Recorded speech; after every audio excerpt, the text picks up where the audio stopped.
Yes. Yes. It's Michael's.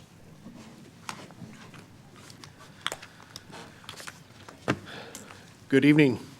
I'd like to welcome you to this evening's Washougal City Council meeting. For those who have a habit of watching clocks and you've got to turn around, this meeting isn't longer than it already is. We just haven't changed the time on the clock, it appears. So if you would all please rise and join us in the Pledge of Allegiance. Pledge allegiance to the Constitution of the United States of America and to the republic for which it stands, one nation, under God, indivisible, with liberty and justice for all. Mrs. Forsberg, could you call the roll, please? Councilmember Coaston, Present. Councilmember Shoemaker, and Councilmember McDaniel. Councilmember Delavar, Present. Councilmember Greenlee, Here. Councilmember Morris, and Councilmember Russell. Here. Council members McDaniel and Shoemaker did let us know that they would be out of town this evening and asked to be excused. So move. Second. Got a motion and a second. Any council discussion? All in favor? Aye. Opposed? Motion carries. Are there any amendments to the agenda? Okay, hearing none. Do we have any correspondence this evening? None. Okay. That brings us to our first opportunity for comments from the public. Anyone wishing to address the council this evening? Yes. If you could, please give your name and address for the record. And please keep in mind, we do have a 3-minute time limit. Okay. Well, I'm here to urge you to ensure that the citizens of Camas and Washougal have a vote on light rail and high-capacity transit. And the only way to do that is If you could to- give your name and address, please. Oh, I turned that in. I'm Margaret Tweet, 2715 Northwest 34th Circle, Camas. Thank you. At any rate, so back to the beginning. I'm here regarding a vote for the citizens of Camas and Washougal on light rail and high-capacity transit in Clark County. The only way to ensure that citizens in Camas and Washougal have a vote is to hold it this year because of the change in the state law that allows for a sub-district to form if the vote is held after July of 2012. Now, I do hear conflicting things from CTRAN, from one city, the next city, different meetings that I attend. And I understood when the CTRAN director was asked if the vote could be held on high-capacity transit in November of 2011, he said it would be tight. That was at this meeting last week. But I was just at the Camas meeting where it was represented that it would be impossible to have that information to be prepared for the voters. So it does make it confusing for the public, and I know for you as well, to really know the decision. And some of the Camas counselors then said, well, if it's impossible to have the vote because the voters can't get the information, well then it will have to be delayed. So I would suggest that perhaps some clarification be obtained from the CTRAN director before you make a final decision on whether the voters can have the information they need or not, because there has been conflicting information. And I was also at the CTRAN board retreat where he said the information would be ready. Does that mean 3 minutes? Nope, that means we've got 1 minute left. Okay. Well, at any rate, high-capacity transit, some of these predictions by the CRC of the number of trips are amazing. You can get this from CTRAN too. Actually, ridership has diminished over this last year in a lot of the routes. But the CRC, for example, their projections on light rail is that there's going to be a 506% increase in transit demand if we move to light rail. And that's really based on nothing. And this article that I have here, that I have just one copy, but it gives the website, maybe she could pass the website around, it just is one example of the types of assertions that are being made by the CRC as to why light rail would be good for our area. We don't have the density or the business capacity to support light rail, and these projections are are really based on nothing. So, thank you for your time. Thank you, Margaret. Any other members of the public wishing to speak this evening? Good evening, Don. Hi. Don Bolin, 32934 Southeast 20th. And I guess I was here last week, and I would like to plead again that we get some transparency on the information on light rail and the bridge, and certainly that it's evaluated. And of course, what I would like, it's probably a hard way of saying it, but I'd like the people that believe strongly in light rail and C-Trans and everything, it'd be wonderful if they get into a room and we could hear from them individually.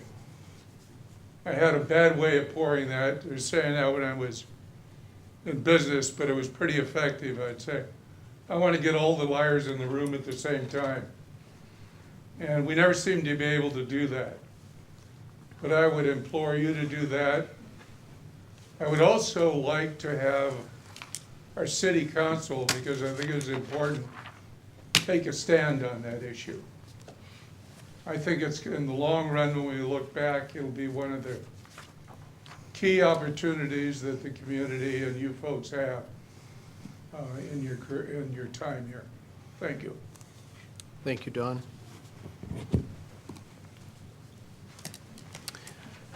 Anyone else wishing to address the council this evening? I do, but I won't be standing up because I'm disabled. And, Okay. my issue is, Could we get your name and address, please? yeah, Patricia Callant, Callant, 3358 G Street, in Washougal, Washington. And my issue is that I live on $674 a month on SSI, and my water bill was $170 this month. And so I went with my neighbor here and tried to get the senior citizen discount, but I'm gonna be 59 October 3rd, not 60. And I would like to petition you to change that, because there's people that are low income and are disabled that are not 60 years old. So I'm just asking you to be realistic, because I'm taking $200 out of $674 to pay this. And it's gone up. It hasn't gone down. 3 times in a row it's gone up at least $20. And my income doesn't go up. They don't give us a cost of living raise in the last few years. And this man here can testify that we've been neighbors about 20 years, and once in a while he helps me out, or else I'm gonna be blunt, I don't have toilet tissue or laundry soap or something. I mean, this is how a lot of us live. So I'm standing for all of us in this vote and asking you to change that. Just let me know when. Thank you. Thank you, Patricia. Jennifer and Jim, do you both have a note on that issue? Mr. McCullough, thank you for helping out your neighbor. Mr. Molly? She goes shopping, I take her grocery shopping, and it comes into the last part of the month. She'll go ahead and pick her groceries up, and she just don't have enough money to pay for it. I usually go ahead and tell her to keep them, and I'll pay for them. As far as her toilet tissue goes, I buy it in big quantities, and I usually split the toilet paper and towels. And I try to have her over for dinner once in a while, and I tell you, it comes to the end of the month, that poor girl just does not have the money. And this water bill, I don't know what she's gonna do. She hasn't got the money. She's really in a hardship. So, Thank you, Mr. McCullough. Molly? That seems like an extraordinarily high water bill, and there was one time when we had a hose that broke, or an underground line that broke and had some underground leakage, and it led to a really high water bill, and I believe that there is a one-time forgiveness policy. So I don't know exactly how that works, but definitely we need to look into that, because a water bill over $100 is, there's a problem somewhere, and you definitely have some water leaking, maybe underground or something. Okay, there's something else I did. I had a landlord when I first came here, and he came and unplugged my shower yesterday. He told me to have the city check for a leak. There is a leak, but I've probably been paying into that leak for years and not knowing it. Now I have to pay a plumber, so that's why I'm here, because this is reality. I think the staff have made note of the address, so they could certainly research that back, and we can make sure that there are some folks out there tomorrow to see what we can do that's appropriate for the city to do and move from there. John? Patty's actually a friend. We've known each other for several years, and I encouraged her to come down here today. One of the things that Patty brought to my attention that we just don't have any policy dealing with people who are disabled or low income.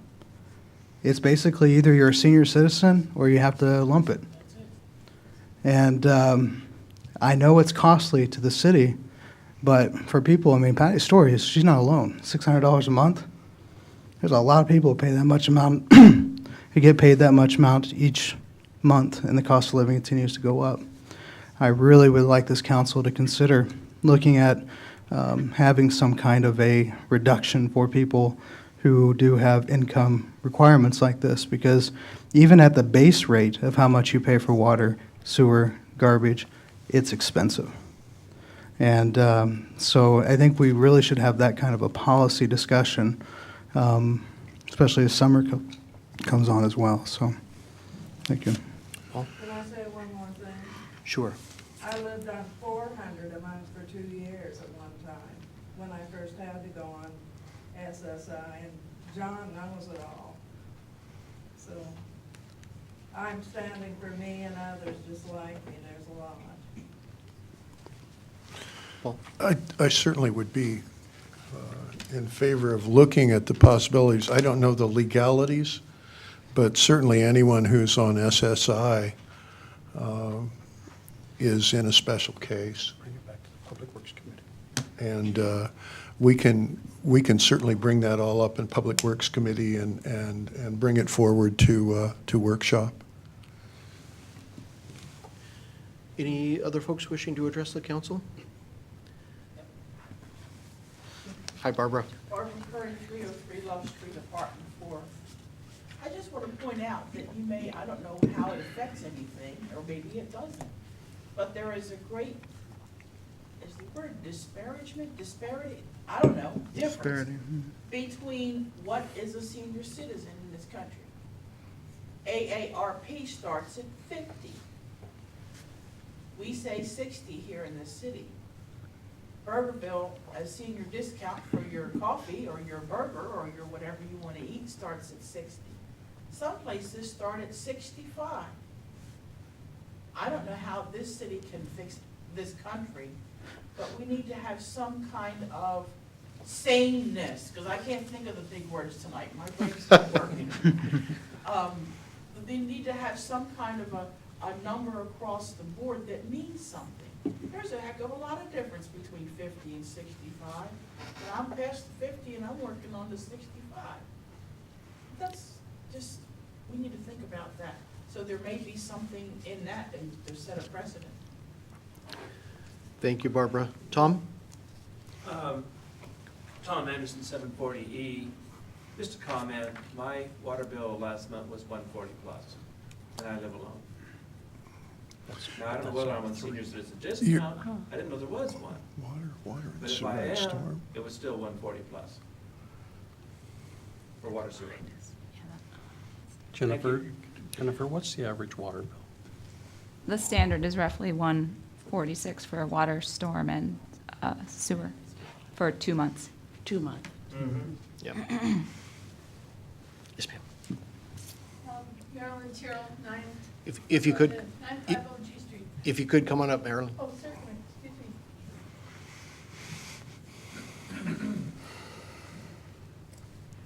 My water bill this month was 112. Most of the water I use goes to the chickens, and the chickens don't use the sewers.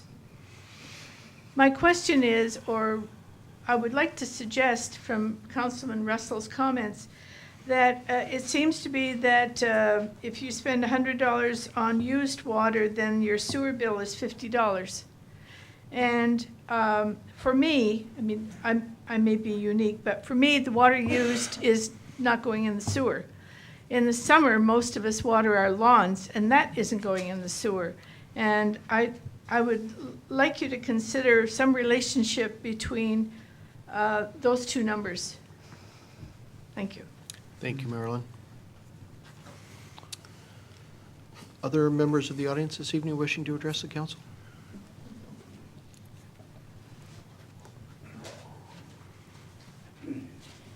Yeah, I'm George McCullough. I live at 3346 G Street, Washougal. And I've got a question that I've tried to figure out, but almost impossible for me to figure out. How many units, well, number one, how is this water measured that affects the cost? I noticed there's units in here. Now, how many gallons is in a unit? Jim, is a gallon a unit? 100 gallon a unit? Well, on my water bill, I've been getting by for $119 for quite some time. In February, it went to $131.85. Well, I figured on that one because we got a water raise the first of the year. And my February bill, or the bill I got recently, went to $144.59. And I used 7 units of water. And last 2 months. Now, my neighbor, he used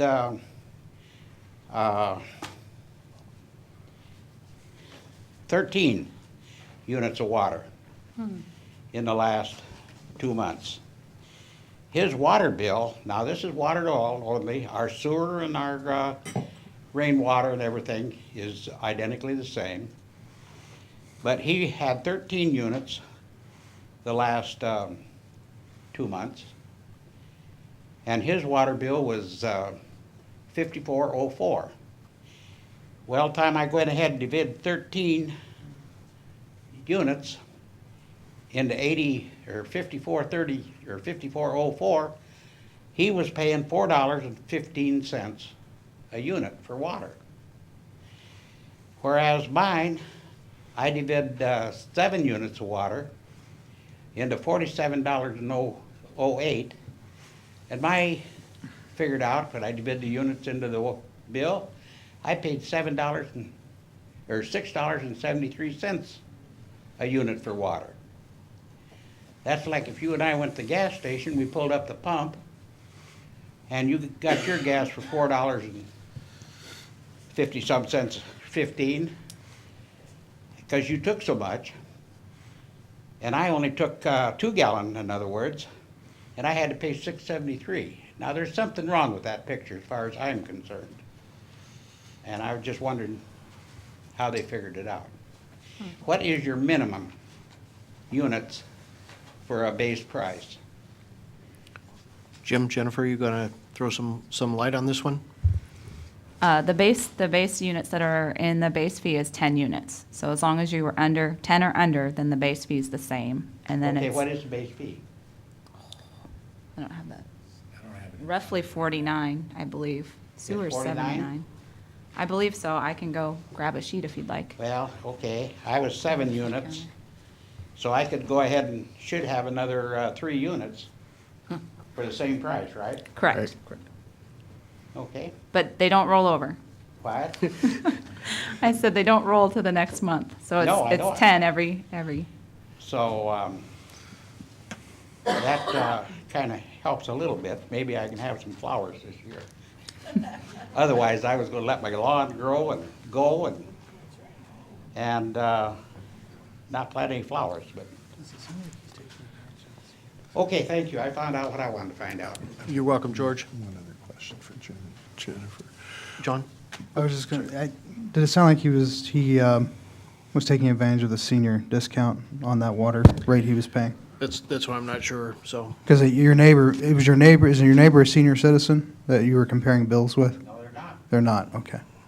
Interesting. No, they're not, and their water bill is $47.08 for the 13 units. And mine was, no, his was $54.04 for the 13 units. My 7 units was $47.08. Right. So. The 4708 is the base rate for 10 units. Okay. Well, I could use the other 3 units for the same money. Yep. One other question you could, since it came up, if you could explain when it is that the sewer rate is set on water usage. My understanding is that it's not based on your summer usage, that it's, Our sewer rate is a flat rate. It's not Oh, based on okay. water usage at all. Okay. Other cities have that model, and we are looking, have a current service agreement with a group that's looking at the cost of usage versus the way we have it currently structured, so that'll be something that we will be talking about in the future. Thank you. Any other members of the public wishing to address council? Mike? Hi, Mike Briggs, 2868 West 9th in Washougal. On that CRC issue, I really don't know the answer to this. Does any local municipality have any vote on the light rail issue? Does any local, like town, like Washougal, Camas, anybody, even Vancouver, have a vote on this light rail issue? That's the first question. And if that's not true, if it really isn't binding, is this vote we're talking about today, this Washougal's vote, is this a vote of confidence? Or is this a binding vote that somebody has to deal with from Washougal? Third question is, I'd like to know how many other communities, if this is just a vote of confidence, which is neither here nor there for me, I'm just curious, how many other communities are doing this, having a vote of confidence when it's not binding? So that's my questions. Can anybody answer me? I'll sit down and listen. I think the short answer is what I believe what the council is going to be undertaking tonight is a discussion on whether we should do an advisory vote to the individual who represents the city on the CTRAN board. The CTRAN board will be taking subsequent votes to decide when they're going to put items onto the ballots for votes. One of those potentially revolves around potential funding for high-capacity transit, whatever falls in the middle of that bucket. So it's not a complete answer. That's fine, thank you. Any other members of the public? Mr. Mayor, could I Yes. get Patricia's street or house number again? Yeah, I've got, 3358 33. G Th- Street. I got the G Street, I just missed the numbers. 3358. Thank you. okay, council, we have a consent agenda this evening for your consideration consisting of 6 items. Council minutes of the March 21st, 2011 council meeting, workshop minutes of the March 28th, 2011 meeting, regular accounts payable claims in the amounts of $571,932.74. Agenda Bill 4511, an awarding of a bid to In Situ Form Technologies for sewer point repairs. Agenda Bill 4611, a supplemental professional services agreement with Kennedy Jenks. And Agenda Bill 4711, a supplemental professional services agreement with Wallace Engineering for the street project. Mr. Mayor, Yes. a request to pull item number 2 from the consent agenda Okay. for a couple of minor amendments. Mr. Mayor, I ask unanimous consent for the approval of the consent agenda items number 1, number 3, number 4, number 5, and number 6. Hearing and seeing no objection, so ordered. Washougal City Council workshop minutes of March 28th, 2011. Councilman Delavar. Mr. Mayor, under public comments, the second public comments on the back of the first page, there are 2 errors that I hope we could correct for the record. The third public comment is attributed to Josephine XXX, and I believe her name was Josephine Wenzel. I'm sorry? Wenzel, Wentzel. And also on the, let's see, 5th one, under Chuck Miller, my understanding is that he actually was representing not concerned citizens, but Washington Citizens for Responsible Government. If I understand correctly, that's the group that he's involved with. So I'd request unanimous consent to make those changes.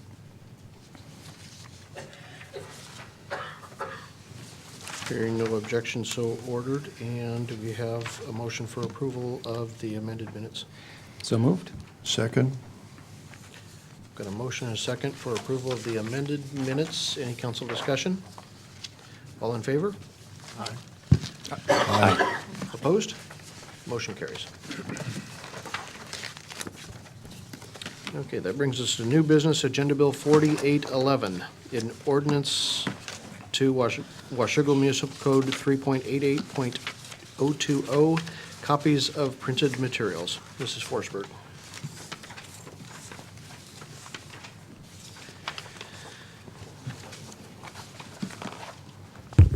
Sorry. Mayor and council. We were reviewing Washougal Municipal Code in comparison to the Public Records Act, and we found that the fees were not in compliance with the act. So we are taking out the plus 15% administrative fees and adding it to what the statute requires of 15 cents per copy for standard pages and actual cost for non-standard pages. So our recommended action is read the ordinance by title only and pass, post, and publish in the usual manner. Mr. Mayor, I ask unanimous consent that we read the ordinance by title only. Hearing no objection, so ordered. An ordinance amending Washougal Municipal Code 3.88.020 to make the charge for standard copies requested under the Public Records Act to be 15 cents per page and non-standard copies to be charged at the actual cost to produce the record. Mr. Mayor, I move that we pass, post, and publish the ordinance in the usual manner. Second. Mr. Mayor. Got a motion and a second. Council discussion? Thank you. I think we probably need to change something, just, it's a small typo, but it could be very important, and that is, in this section 1, the part that's most important especially, it says 0.15 cents. Oh. And I think we need to make sure that's either $0.15 or 15 cents without the decimal point. And so, let's see. Mr. Mayor, I move to, let's see. I would just Strike the word observe cents. that in the 4th paragraph, they have the correct punctuation to make that work. Actually, they don't. The first part of the fourth paragraph. That's Right. correct.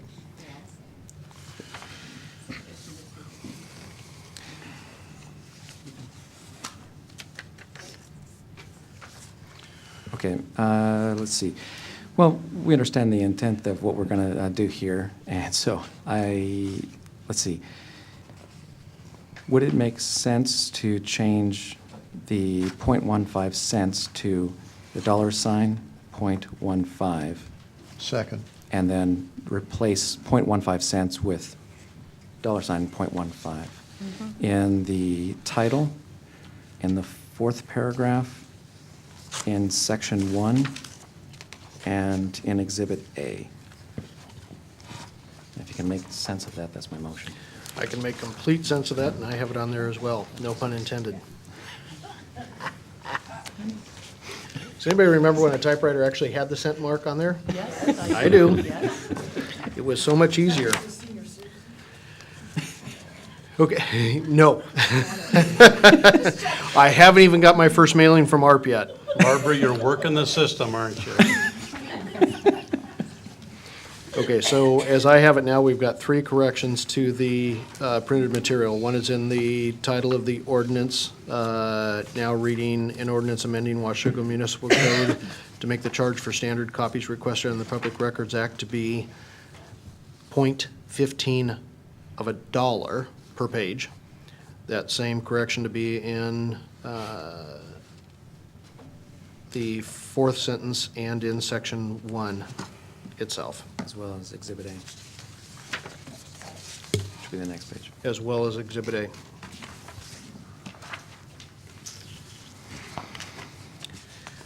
Everybody have that one correct? I think so. Okay, any other council discussion? Was there a second on that? Yes. Okay. All in favor? Aye. Opposed? Motion carries. Jennifer's already looking to the next item. That's, the motion we just had was, Mr. Mayor, was for the amendment, correct? Right. Oh, I'm sorry. Okay. And then I've got a motion and still a motion and a second to pass, post, and publish the ordinance in the usual manner. Any other council discussion? All in favor? Aye. Opposed? Motion carried. And Agenda Bill 4911, amending Washougal Municipal Code 3.88.040, cassette tape of public meeting. Mrs. Forsberg. Mr. Mayor and Council, staff is proposing a code change to the language in Washougal Municipal Code 3.88.040 in regards to the outdated word cassette and adding the words data or audio-video recordings. We also propose increasing the fee to $10 to cover costs. It's comparable with other jurisdictions and actually covers the cost of providing the recording. So our recommended actions is to read the ordinance by title only and pass, post, and publish in the usual manner. Mr. Mayor, I ask unanimous consent that we read the ordinance by title only. Hearing no objection, so ordered. An ordinance amending Washougal Municipal Code 3.88.040, deleting the word cassette and adding the term data or audio-visual recordings, and increasing the cost of providing a copy of such recordings from $5 to $10. Mr. Mayor, I move that we pass, post, and publish the ordinance in the usual manner. Second? Got a couple of corrections coming forth. I've got a motion and a second. Council discussion, Michael? I gotta forgive me for not catching this earlier, but in the ordinance title, requesting unanimous consent to change the and sign before the $10 to dollar sign. That would be the ampersand. The ampersand, thanks. Another typing term. You also have in section 1, deleting the TIM should be term. Remember Cassette. when those typewriters had R's in them? What's a typewriter? So if I have it correct, we have 2 corrections to this. I've got a motion. Do I have a second? Second. Got a motion and a second to amend the ordinance in the ordinance title itself, removing the ampersand, and in section 1, first line to correct the word TIM to term. Any other discussion on the revision? All in favor? Aye. Opposed? Motion carried. I've got a motion and a second still on the table to pass, post, and publish in the usual manner. Any other council discussion? All those in favor? Aye. Opposed? Motion carries. And just for the record, I do object to the term outdated cassette. I still have many cassettes. I have cassette recorders and players. I second that. Brings us to Agenda Bill 50-11, a surplus, or a resolution to declare surplus of a Canon IR 550 copier.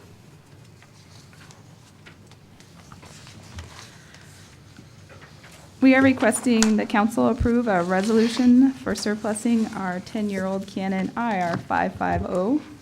We approve the new copier, which we have, so we need to surplus this one to be able to dispose of it. So the recommended actions is to read the resolution by title only and pass and post in the usual manner. Mr. Mayor, I ask unanimous consent that we read the resolution by title only. Hearing no objections, so ordered. A resolution declaring a Canon IR 550 copier to be surplus and authorizing disposition of the property. Mr. Mayor, I move that we pass and post the resolution in the usual manner. Second? Got a motion and a second to pass and post the resolution in the usual manner. Any council discussion? And just for information, we did make the decision to purchase the new copier outright, not part of this, but, okay. Correct. Other council discussion? All in favor? Aye. Opposed? Motion carries. Now brings us to a discussion of the C-Tran guidance. Mr. Scott. Mayor and Council, this item on the agenda is pursuant to your requests at our last workshop for the opportunity to discuss the matter of election timing and election substance regarding sales taxes for C-Tran, one for bus operations, 0.2%, and one for high-capacity transit, 0.1%. And as you recall from the workshop last week with C-Tran staff and with Linda, there's a hearing next week with the C-Tran board, and they may take up those items and take action. And so the council may wish to provide an advisory to Linda as she represents you and the community in those proceedings and on that board. I think that's an opportunity for you to have a fairly fluid discussion about what your advisory might be and to take any action that you would feel appropriate to present to Linda. And it is my understanding that the Camas Council is having a similar conversation and potential action tonight. And as far as I know, the approach that they're envisioning is similar to what I had outlined to you earlier, and that is that and this probably works the best for them since Linda is a member of that group and will be, theoretically, is going to be there for that conversation, that they'll deliberate, potentially take some action, and then their minutes would be reflective of that. And since she was there, she'd be understanding of their advisory. That's kind of what I was suggesting for you. You may decide to take some other type of action, and there's a whole range of actions that would be available to you from what I just described to a resolution of some kind or resolutions. I'd be happy to answer any questions to try to clarify at least my understanding of what the question is for the C-Tran board, if that's necessary. Otherwise, turn it back to you, Mayor and Council, for your consideration. Questions for Dave? Michael? Well, not questions necessarily, but just some opening thoughts before we begin the discussion, if I may. And Mr. Mayor, I rise in regards to the upcoming vote on the C-Tran Board's meeting regarding raising taxes. Before we started discussing, I wanted to, or with regards to which way to craft a resolution or a vote, I wanted to recommend that we recognize a couple of facts of the case. And the first facts that I want to point out are that the two ballot measures debated last Monday are both tax increases. And if we wish to ask our representative to the C-Tran board to vote one way or the other, we first have to acknowledge that exactly what we're voting on. This is not a forum on the Columbia River crossing or on light rail necessarily. This is a vote on whether or not C-Tran should have more or a higher tax rate. And according to their own budget, C-Tran receives 60% of its funding from sales tax. Consumer sales have fallen off, as we all know, and that's in line with the economic decline in our country. And that's part of the reason why the tax revenue for C-Tran has also fallen. And the two proposed tax increases, subject to voter approval, would take even more money as a percentage from the public to fund C-Tran services. This is a tax increase. Outside of government, when sales are down, a business changes its habits. It is an unwise and unsustainable model to continue to spend money at the same level when the revenue is down. And I also reject the simplistic message sent to the voters that the tax increase is supposed to go for service expansions, but if it doesn't pass, that route cuts will have to be imposed. Given the high cost of gas and given the smaller amount of sales being collected, it would make more sense for C-Tran to adjust its budget before they run out of money. And I, for one, do not appreciate that when the C-Tran threatens to the voters with route cuts if they don't raise the tax rate. The most responsible model is to negotiate what you can, tighten the belt where you can, and prioritize the rest. And if need be, ask the voters to increase the rates.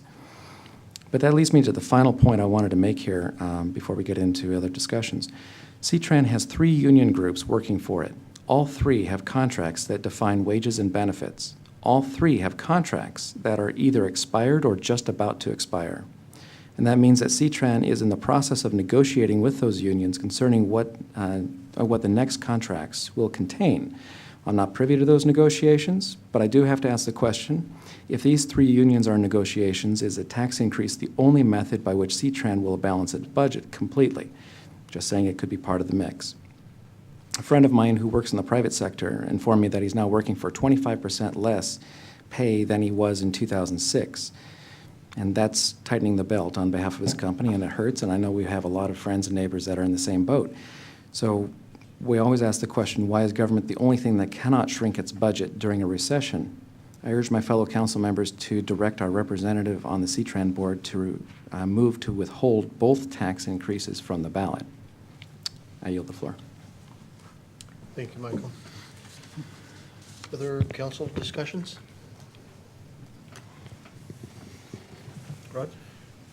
One of the concerns I have, and that's, I voiced it at last week's workshop, is as much power as the 2 governors have, is this a lesson in futility here of just trying to go through all of this, whether we vote for, support C-Tran to vote for that 0.2% or whether we oppose the high capacity transit. It looks to me like with the way the 2 governors directed them after 3 years, directed them to redo the conceptual drawings of the bridge.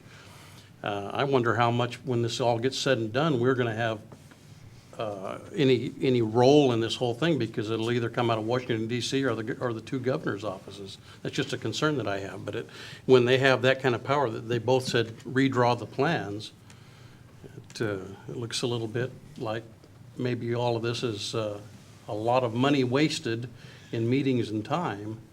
And here they are 3 years, and they haven't gotten any further than being told by the governor to redo their plans. Some of those projects in Seattle are not much different. They've been working on those projects and spending money, billions of dollars, if not billions, at least in the hundreds of millions of dollars to get to just the planning. Where they're going to find that funding for this bridge is a real source for me to wonder where and when, if it'll ever get built. I find it interesting that when the bridge fell down in Minnesota, they had it built in 2 years. And everybody got concerned about the status of all the bridges in your own area. But that was many years ago now. We're not enjoying the support of Washington D.C. now, of that kind of support for redoing the bridges. So I just wonder, we're going to go through an awful lot of discussions. There have been tons of discussions to this point, and I'm going to be real curious to watch and see how much input the citizenry, specifically in Clark County, have on that process.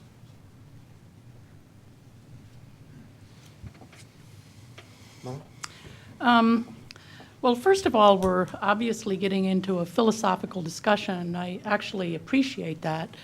C-Tran, like RTC, is very complex. There are a lot of issues that come before those boards. I'm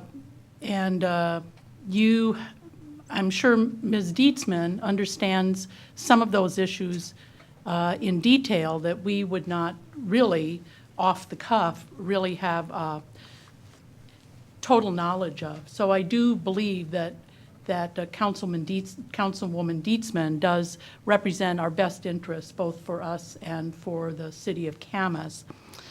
That being said, I think it's important, especially as Senator Zarelli says, when times get tough, that's really an opportunity.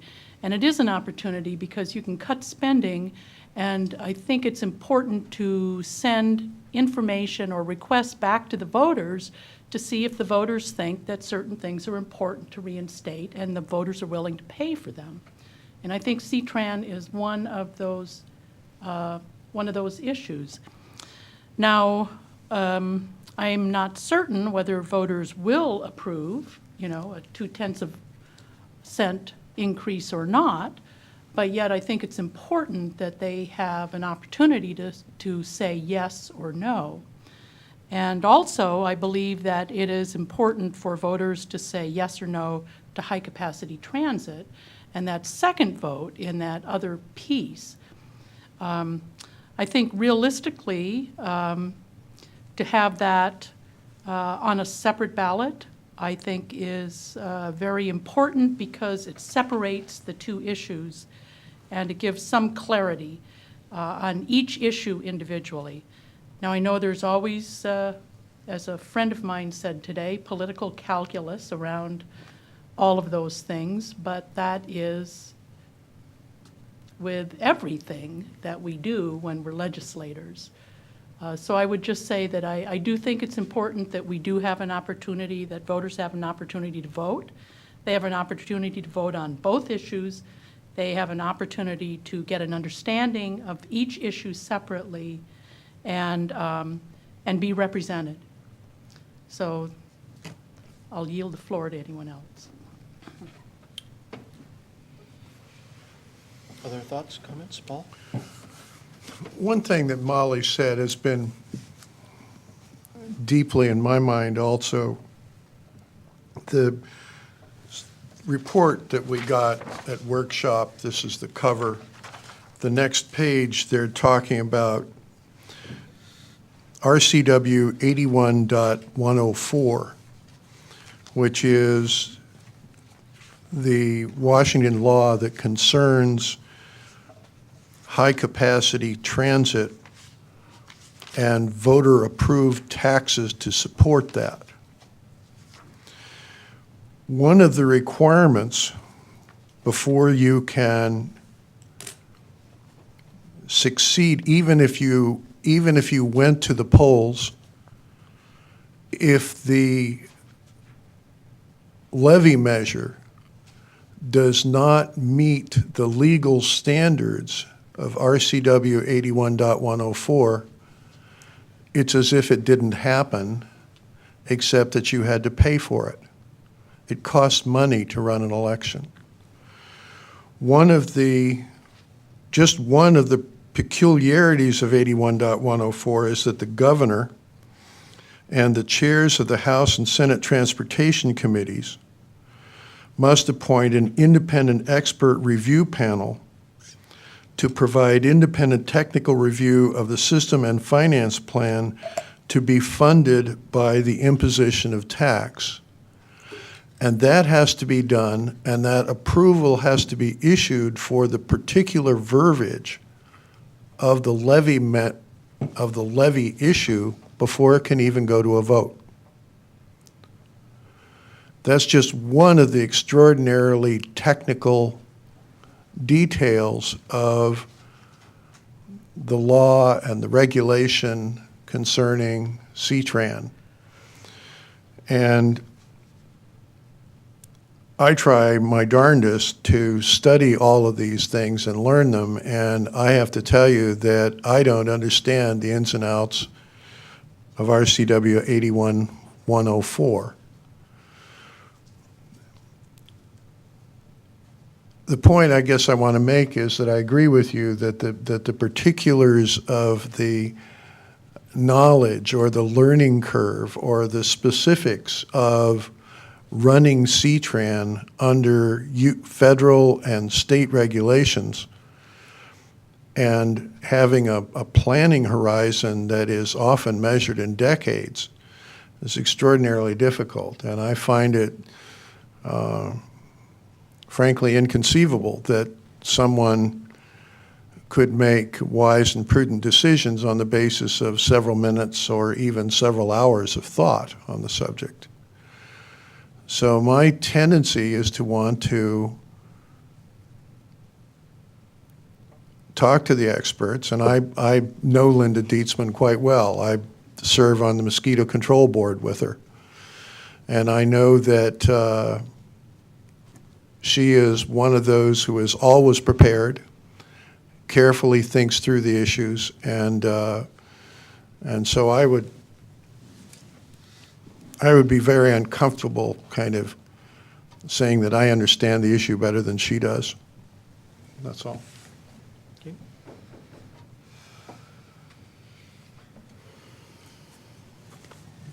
Other thoughts, discussion? I think really what you've got in front of you, excuse me, this evening is if you want to proceed on any advice to Councilmember Dietzman on where you would like to potentially see the 0.2% and the 0.1% in regard to the existing bus service and the 0.1 for the high-capacity transit. John? I do concur with Rod Morris's thought on this. How much of this do we really have any say in the overall picture of it? You know, in regards to, you know, what's mandated on us versus what we vote on. That's still up in the air, especially with how aggressively Oregon is pursuing the light rail option for that bridge. And so, you know, this decision on light rail could be made far before this vote's ever even taken. So that's also another thing to factor in as well. I think the other aspect of this, you know, I think the most concerning part of this for me, looking at all of this, is the fact that if this does go to the ballot next year, and it's not whether or not light rail's good or light rail's bad, that's not the issue for me. Right. What's at issue for me is the fact that they could create a sub-district that would lock Washougal out of any vote, and we would still have to pick up the tab for the light rail. And even though it's not a direct cost to us, as Mr. Ham had said in our last meeting, if there are deficiencies, the rest of the budget does have to pick it up. And that does mean we will have to pay for it. And so that's my concern, that is if there is a sub-district, that in some way we're included in that sub-district as Camas and Washougal, so that we do have a vote on it. I would just prefer the whole district be able to vote on the issue, because we're all going to be impacted by it, and especially when so many people from our city work across the river as well, and may utilize light rail or may not. And you know, we are, even though it's not in our direct backyard, we are going to be impacted by the decisions that are made, and I would just hate to be left out of it. Yeah, just a reminder, I want to make sure that we stay on point with the questions themselves. The question I believe that you've got before you tonight, in and of itself, isn't about the bridge itself, isn't necessarily about light rail, although light rail can be put into high-capacity transit. It's the question, and I believe it's a very real question, that C-Tran does not believe it has enough money to sustain itself at the current levels, and most likely will go out for a vote of 0.2% at some point on sales tax for the existing bus service. And do we want to put any information over Councilmember Dietzman's way of how we wish to have her proceed on that one?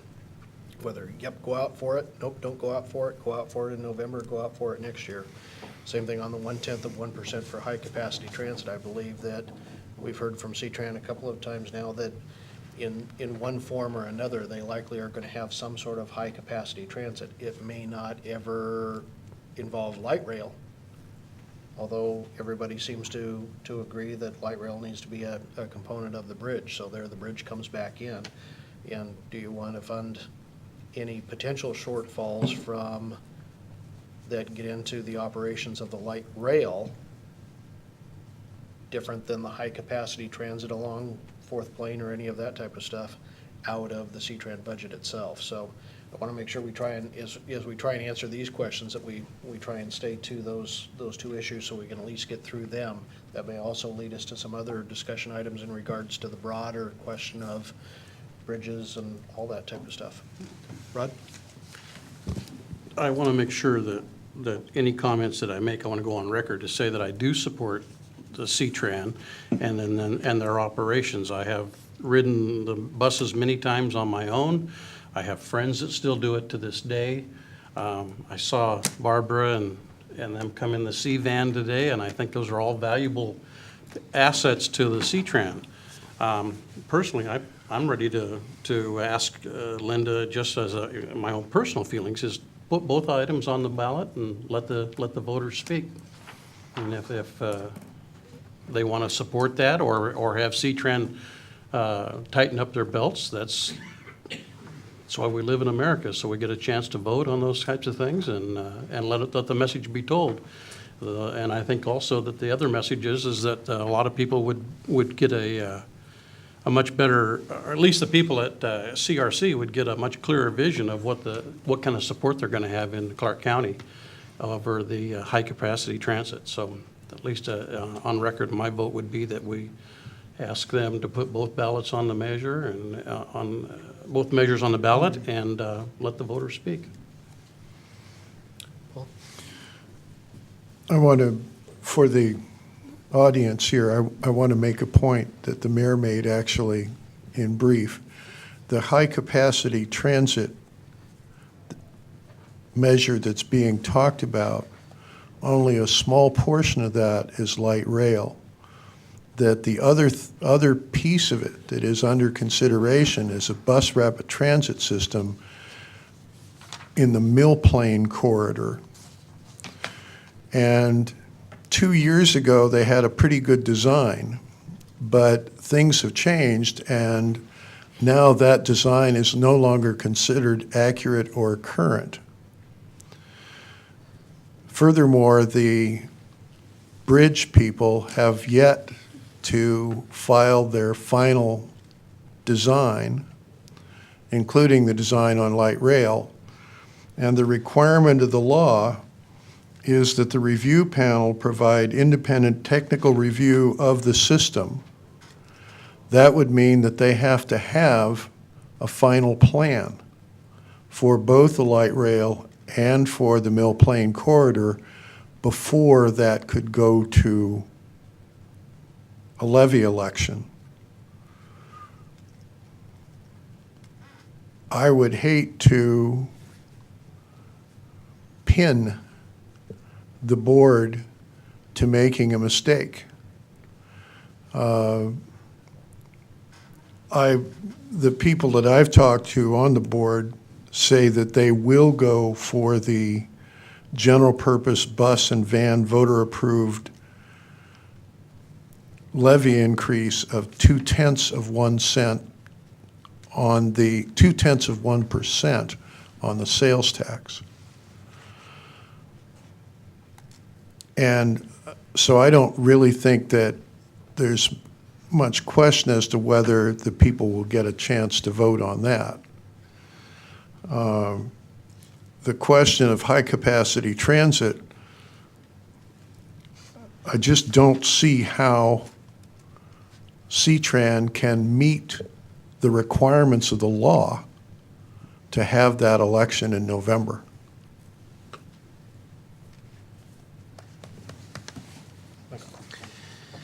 Thank you, Mr. Mayor. I guess one of the questions we need to ask ourselves, as the mayor pointed out, is specific direction on these two tax increases. And I understand the reason for sending these type of votes to the voters so that they can decide.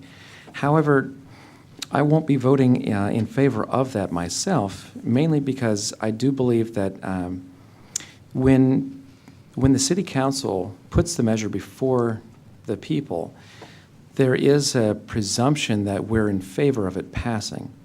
I mean, it would seem kind of silly for us to put a measure before the voters hoping that they vote it down. I can't think of a good example off the top of my head, but it should be pretty straightforward that when we say, yes, let's put this to a vote, we're implying, oh, citizens, by the way, vote for this too. It's a pretty good idea.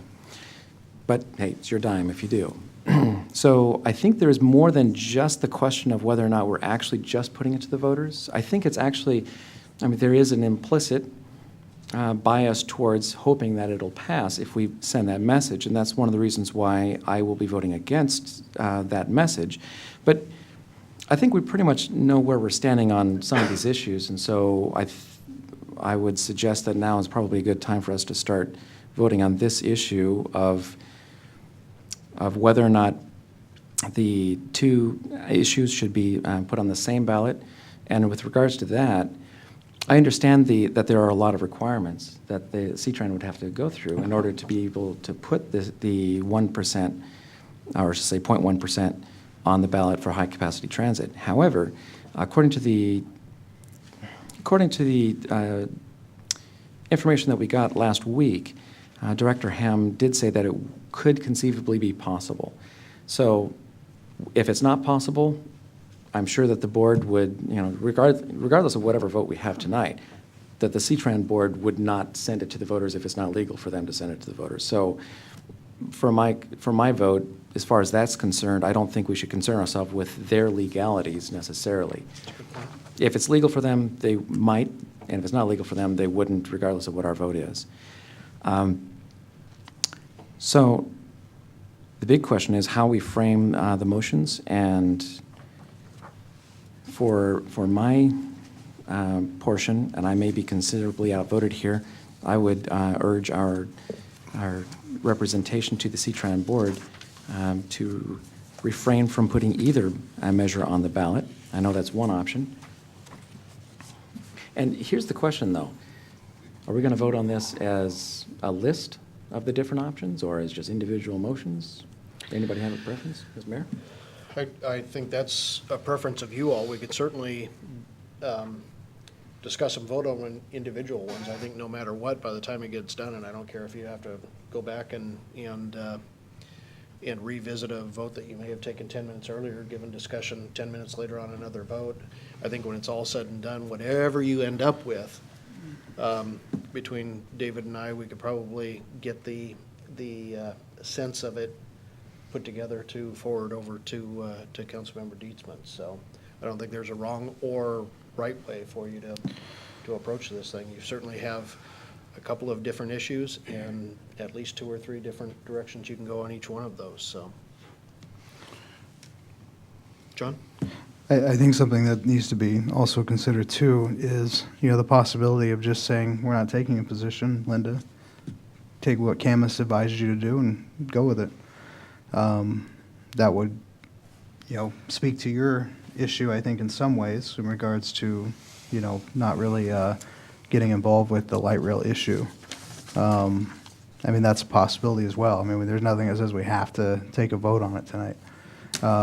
But if that's something that we do want to do, then, then I think definitely going through each of these issues one at a time and seeing if we can come to a consensus would be great.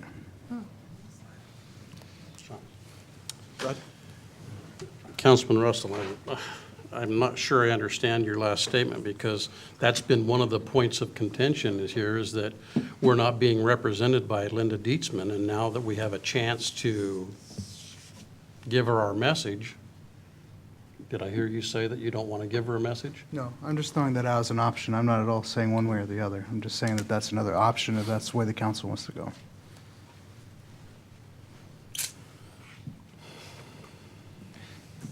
Mr. Mayor, I move to inform Councilwoman Dietzman to urge the C-Tran board to refrain from putting either tax increase on the ballot. Second.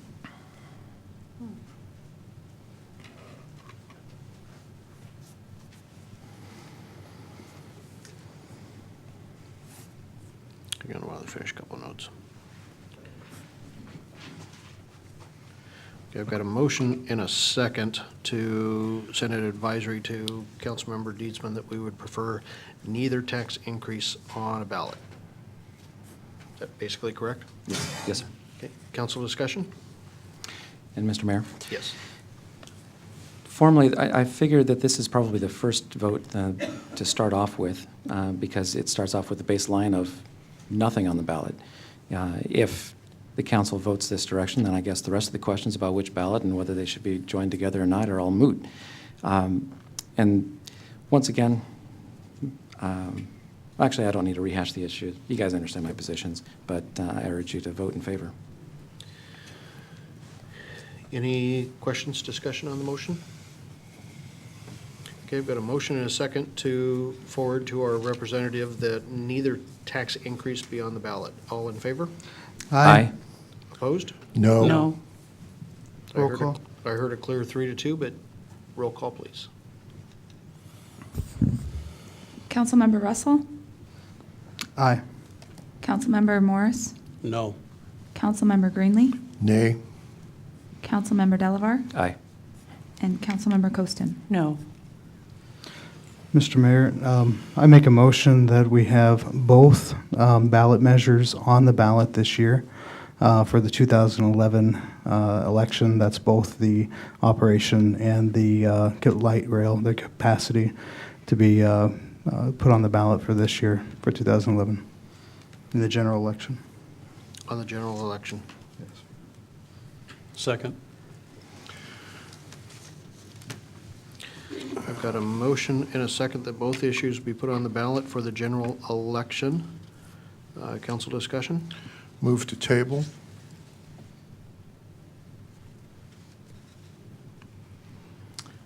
Second?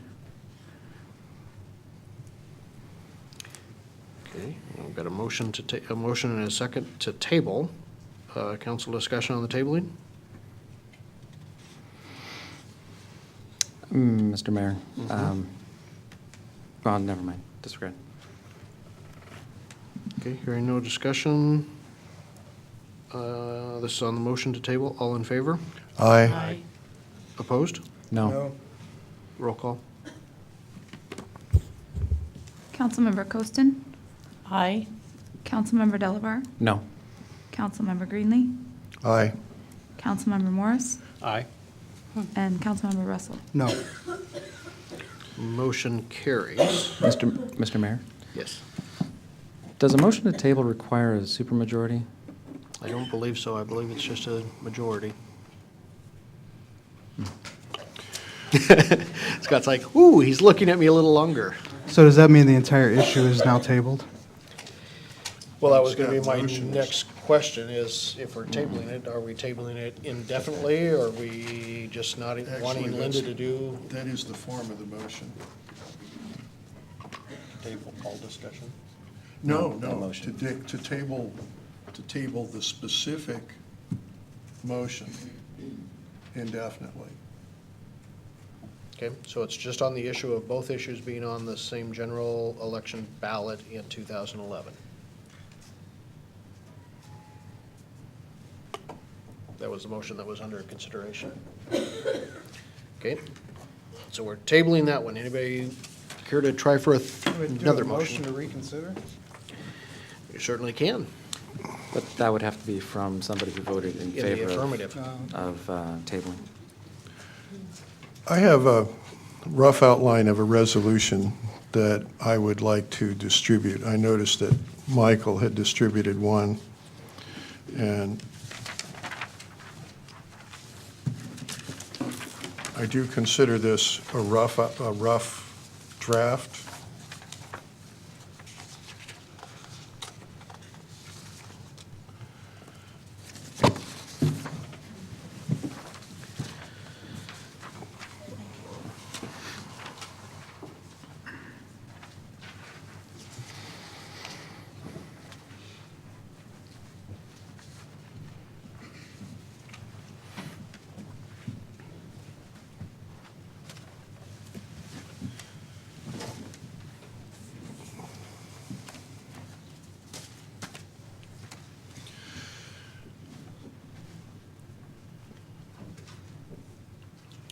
So Paul, the resolution here I'll read it as soon as everyone's head comes up from reading it first time through.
Resolution concerning C-Tran levy elections.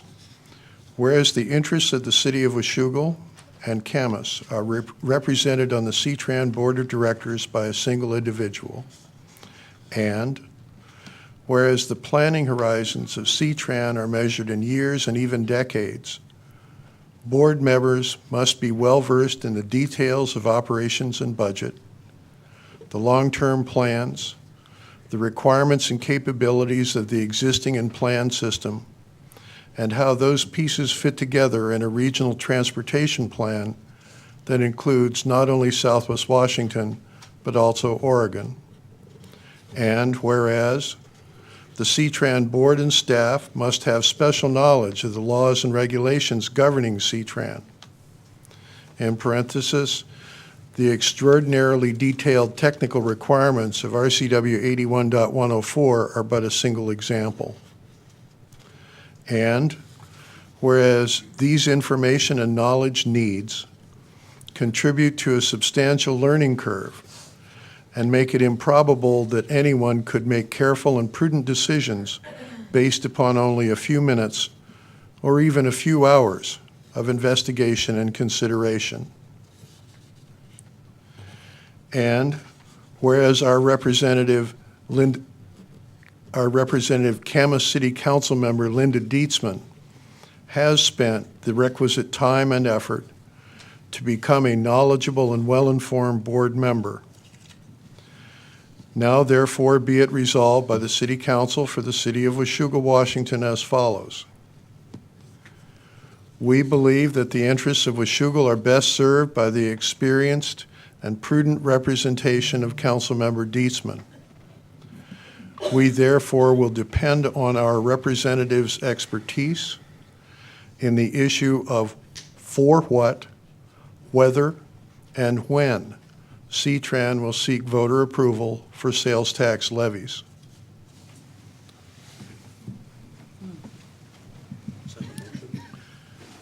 Yes. Mr. Mayor, if that's in the motion, I'll second it.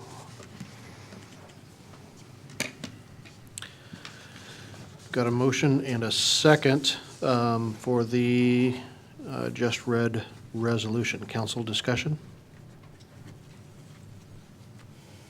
Mr. Mayor? Yes, Michael. Mr. Mayor, I believe the voters put us in this position on the City of Washougal Council in order to make some hard decisions, to stand up, as we heard a member of our citizens mention earlier tonight during public comments, to take a stand and to let our stand be known. The whole point of having a representative from our council on the C-Tran board is to represent us, not just to tell us what she already did. And so, especially with regards to the fourth whereas about the needs and the substantial learning curves, for one, I'm actually quite offended by this language and making the assumption that we are not able to determine after last week's presentation as well as discussion tonight as to whether or not it's appropriate to ask the voters to have a tax increase. I'll be voting against this resolution. I yield the floor. Other council, Molly? I would just like some clarification. Should this pass tonight, I want to ensure that it does not preclude us from making recommendations to Councilwoman Dietzman in the future. I do believe that it's still fairly early in this particular game when we're talking about C-Tran and high-capacity transit, the HCT portion. And I, for one, would feel much more comfortable being much more well-versed before I would venture forth a vote, a yea or nay vote on these.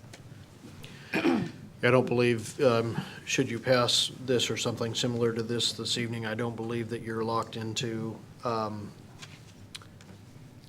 revisiting it. I believe you can certainly rescind the resolution at any time that you choose to do that. So I think this would only be in effect, again, if it's passed, for the period of time that you allow it to be in effect, and/or we have other communications with Councilmember Dietzman to the contrary of this. Rod? Councilman Delavar, I want to have you explain yourself, because you made a comment earlier that if we vote in the affirmative, then we're really kind of telling the voters that we should vote in the affirmative. According to the resolution that you handed out, if we voted in the negative, aren't we sending the same message to the voters? You mean informing them as to, assuming it got on the ballot, which way to vote? Well, you mentioned that if we voted in the affirmative, we're telling the voters you should vote yes. Mm-hmm. If we tell them that we voted no, are we telling them they should vote no? That's certainly part of it, I'm sure, yes. So, yeah. Mm-hmm. John?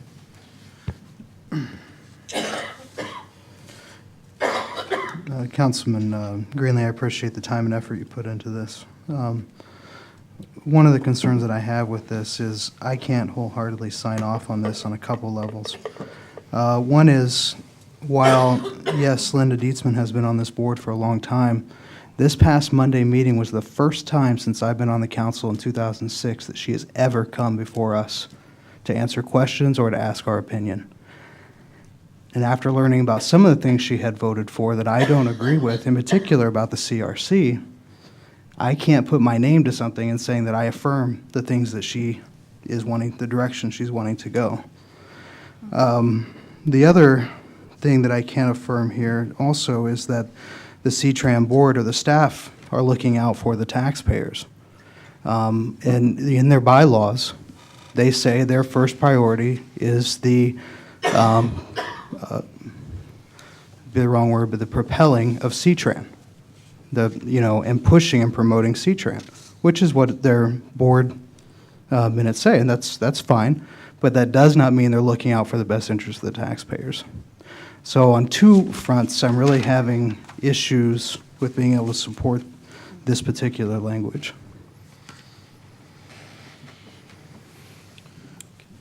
Other council discussion? Paul?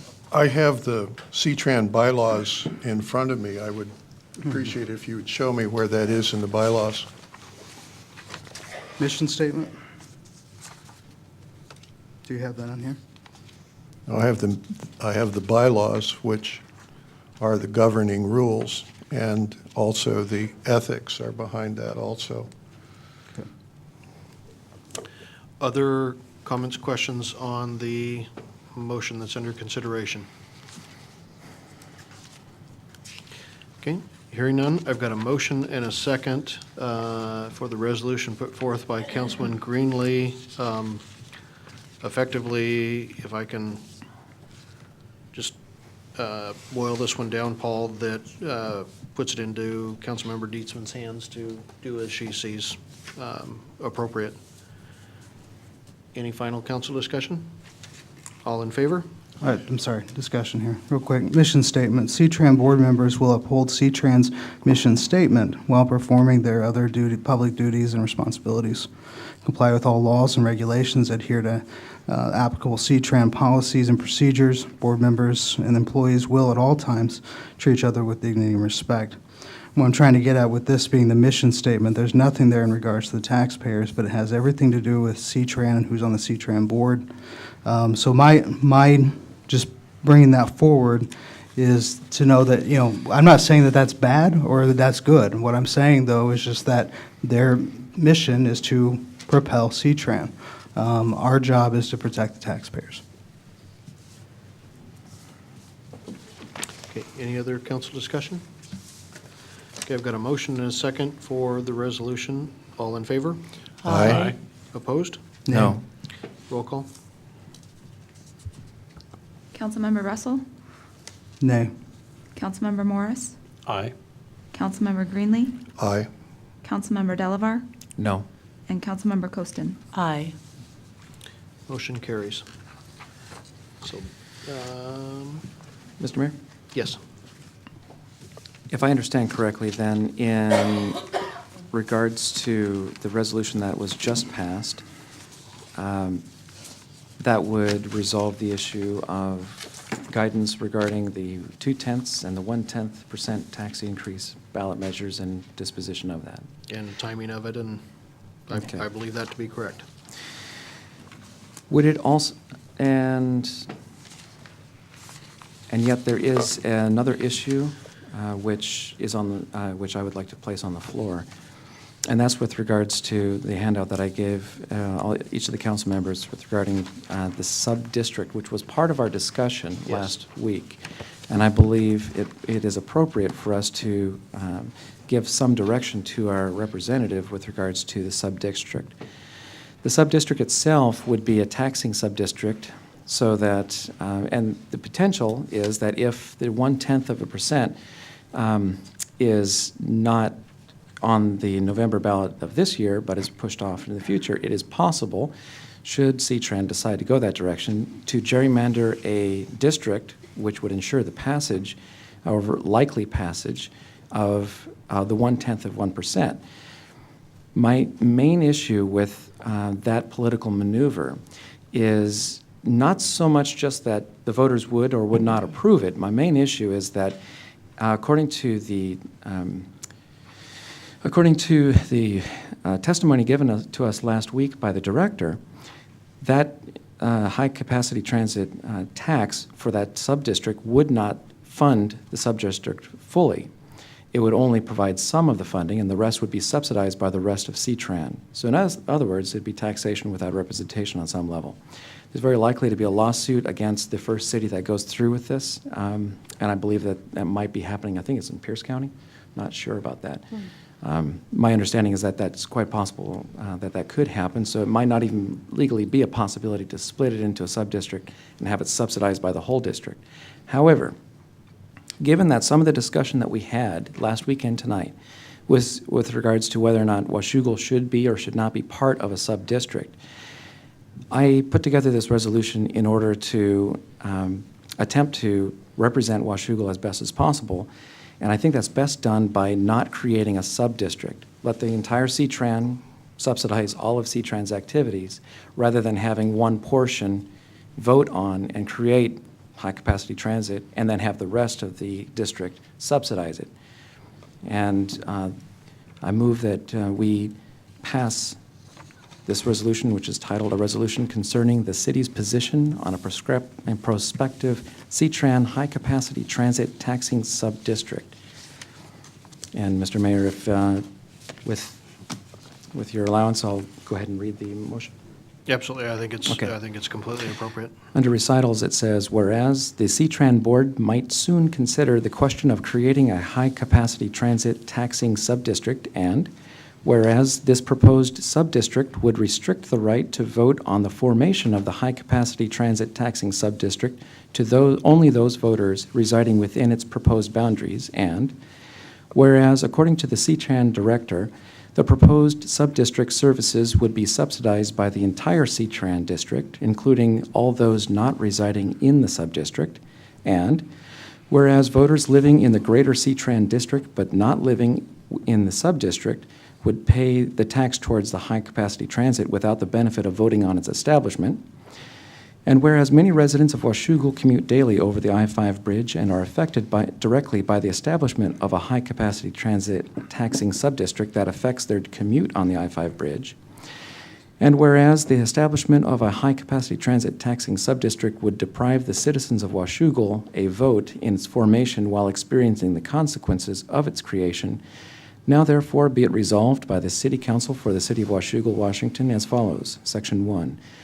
That the City of Washougal opposes the formation of a high-capacity transit taxing subdistrict within C-Trans jurisdiction. I've got a motion on the floor. Is there a second?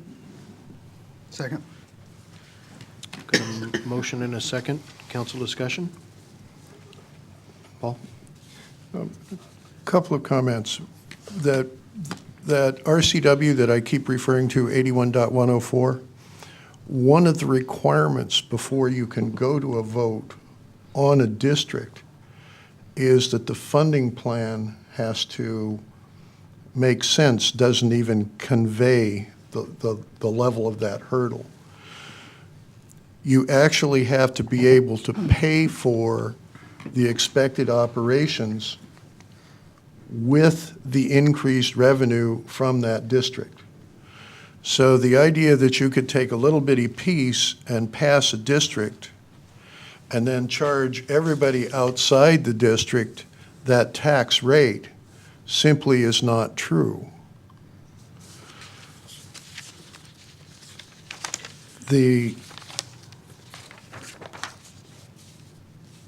What the director spoke of was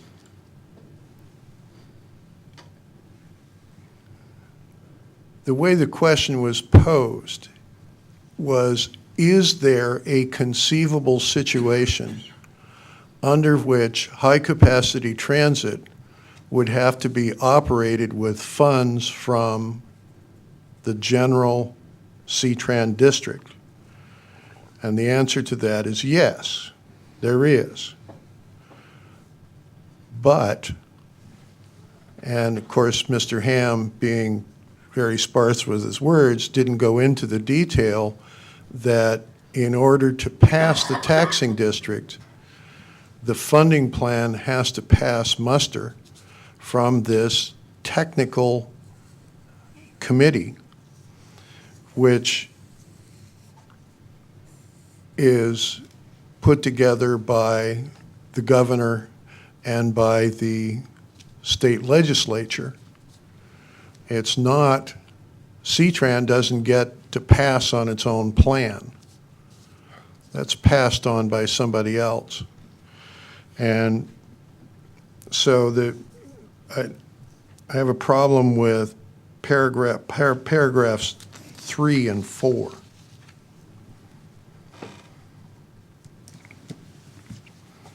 Mr. Mayor. Yes. In response to the concerns with regards to the director's comments, my understanding was he was fairly clear. I can understand that the requirements of the law would require that financing plan to make sense. However, my understanding of his comments was he made it fairly clear that this is not going, I mean, 1/10 of 1% is not going to fund their plans for high-capacity transit. Now, it may fund a couple of buses, a few buses, with part of the high-capacity transit system, but it wasn't going to be enough to fund the light rail specifically. And so I'm pretty sure his intent was to inform us that it can be subsidized from outside the sub-district, and that they would expect, with what they know, for it to be subsidized shortly. I can't remember the time frame of which he was mentioning, but that was my understanding of what he said. I would just observe that that was not my understanding at all of what he said. Okay. Molly?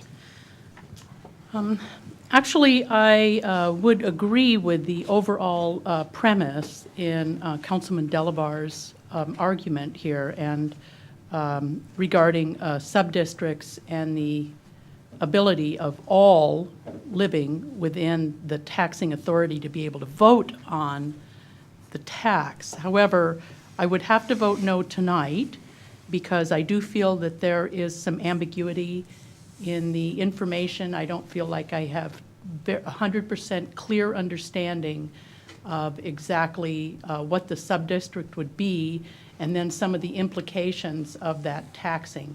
So, but I don't see that this is, it's not a vote that's going to be imminent in the next couple of weeks. I would like to see this topic revisited should it not pass tonight. I would like to bring this back and discuss it because I do believe in your overarching premise here. Rod? Administrator Scott, do you have any opinion on the last two theories with the aspects that you studied this? I can offer my perception of what Jeff said in response to the question that Councilman Delavar asked. My sense, I do not recall, regrettably, specifically, whether or not he said that the 0.1% was adequate to fund the operations of high-capacity transit, however that would be constituted, and that there might have been other components of revenue that were on the table. My takeaway from his comments in response to your question was that they have a general fund like we have a general fund. He didn't say it exactly like this, but this was my takeaway. They have a general fund like we have a general fund, and you can spend those funds in any way that you would like unless otherwise restricted. So for example, you could spend general fund dollars here on your water system, but you could not spend water system dollars on your roads unless it's to repair a trench made to enhance your water system. Of course, we do that. So I think what he was saying is there could be an eventuality where for whatever reason the restricted revenues toward high-capacity transit proved to be inadequate, that the general fund of CTRAN could then be brought to bear in terms of operating all of its systems. And in fact, he said that there are portions of their function where there are some special revenues that come in where, you know, indeed, the general funds of the district are at play. That was more of the take that I had. And I think that's a question really for any taxing entity where there's restricted and unrestricted revenues. That dynamic, I think, is in flux. You do the best you can to have your restricted revenues cover the area where it's restricted. But I agree with Councilwoman Ghostin. I don't feel like I've got that perfectly wired that I can give that to you definitively, and I would want, at your pleasure, to have more information from Jeff to get back to you on that. Mr. Mayor? Yes. Regardless of where the vote goes tonight or whether this gets tabled for future discussion or brought back to a workshop at some point, with regards to the comments, I think it's probably going to make a far stronger resolution if we strike paragraph 3. And Mr. Mayor, I move to strike paragraph 3. I don't know that you need to necessarily strike it. My suggestion, the notes that I made on here is where you've got the word would, could. And I believe that would be accurate to what Mr. Ham noted the other day from my recollection is it certainly could be in there, not necessarily that it would. They had some other areas or raising fares or different things that they could do in there, but in the end result, it could. And I think it would make that an accurate statement. Mr. Mayor, I move that we substitute the word could for the word would in the third paragraph. And I would suggest for your consideration that in the fourth recital, the last word on the first line would become could as well. This takes on a little bit different context, so before we get too far ahead, could pay towards. I would suggest you strike the words the tax.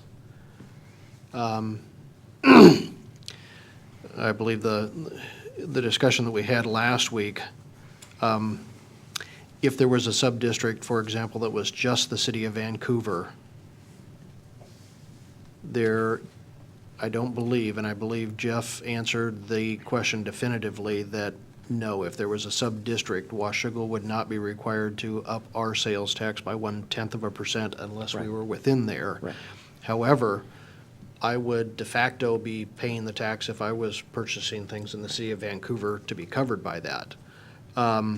However, I think if you just strike the words "the tax," replace would with could, it does recognize that even though we're not in the sub-district, our folks through the sales tax and everything that is already there to subsidize and pay for C-Tran could certainly be going towards the benefit of high-capacity transit without us having voted on the establishment of it by virtue of not being in the sub-district, if that makes sense. Right. Mr. Mayor,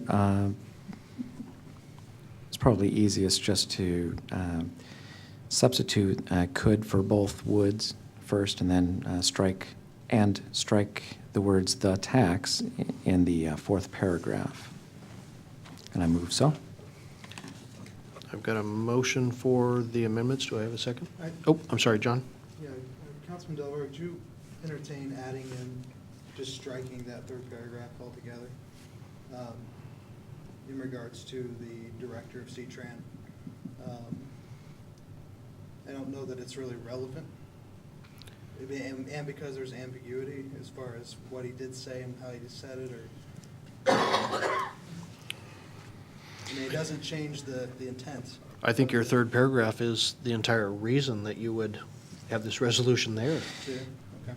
Yeah, I think if there's concern about the director being quoted, we certainly could strike the reference to the director. Mm-hmm. Right. And that would also make it a stronger, as far as outside of this director or any director, that would make it a stronger statement overall. Anyway, so we can see we have some issues here. All right. So if you strike according to the C-Tran director and just leave it, whereas the proposed sub-district services could be subsidized by the entire C-Tran district, including all of those not residing in the sub-district, and That seems like a reasonable proposal to me, and I so move. Second. so I've got a motion and a second. Rod?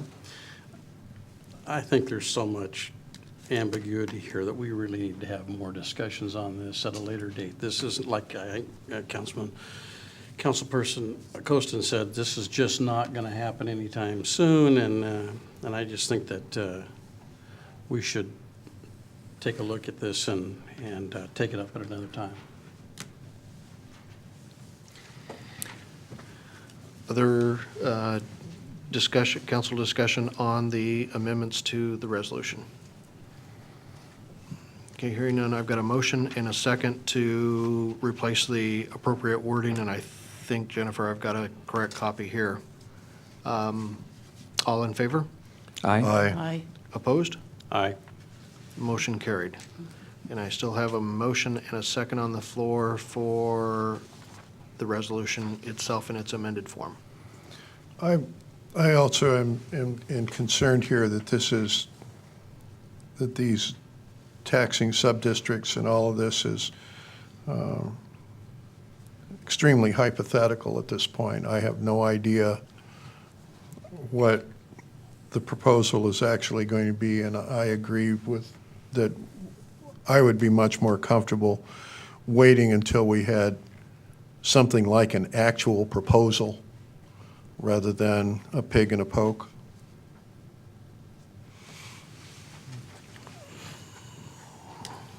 Other council discussion? Okay, I've got a motion and a second in favor of the resolution as amended. All those in favor? Aye. Opposed? No. Roll call. Councilmember Costin? No. Councilmember Delavar? Yes. Councilmember Greenlee? Nay. Councilmember Morris? Nay. And Councilmember Russell? Aye. The motion fails.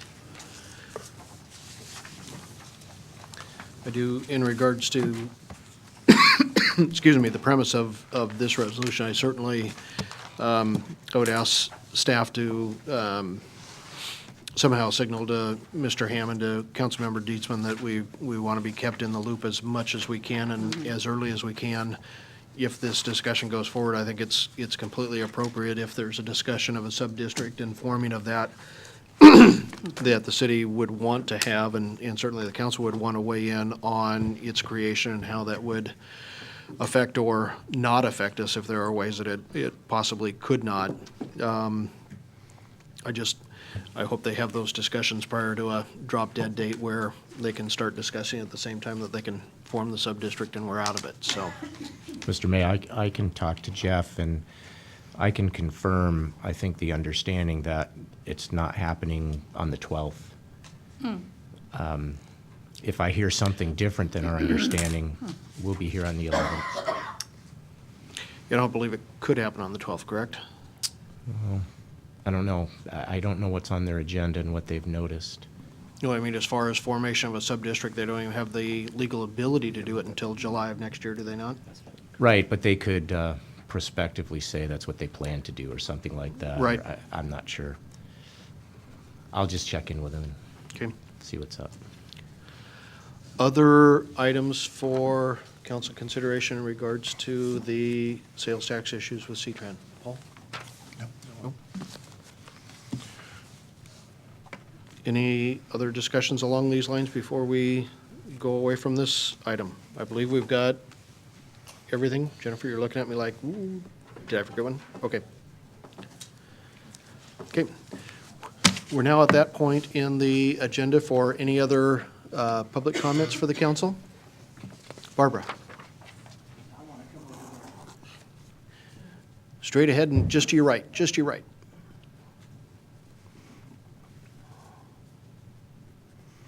Barbara Curry, 303 Love Street, Apartment 4.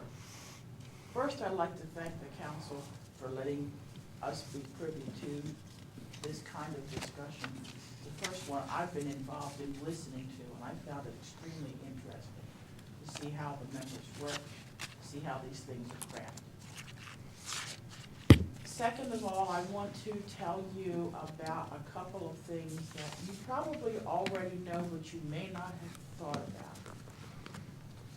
And in deciding whether we have a tax or whether we don't have a tax, or whether we vote yes for a tax or no for a tax.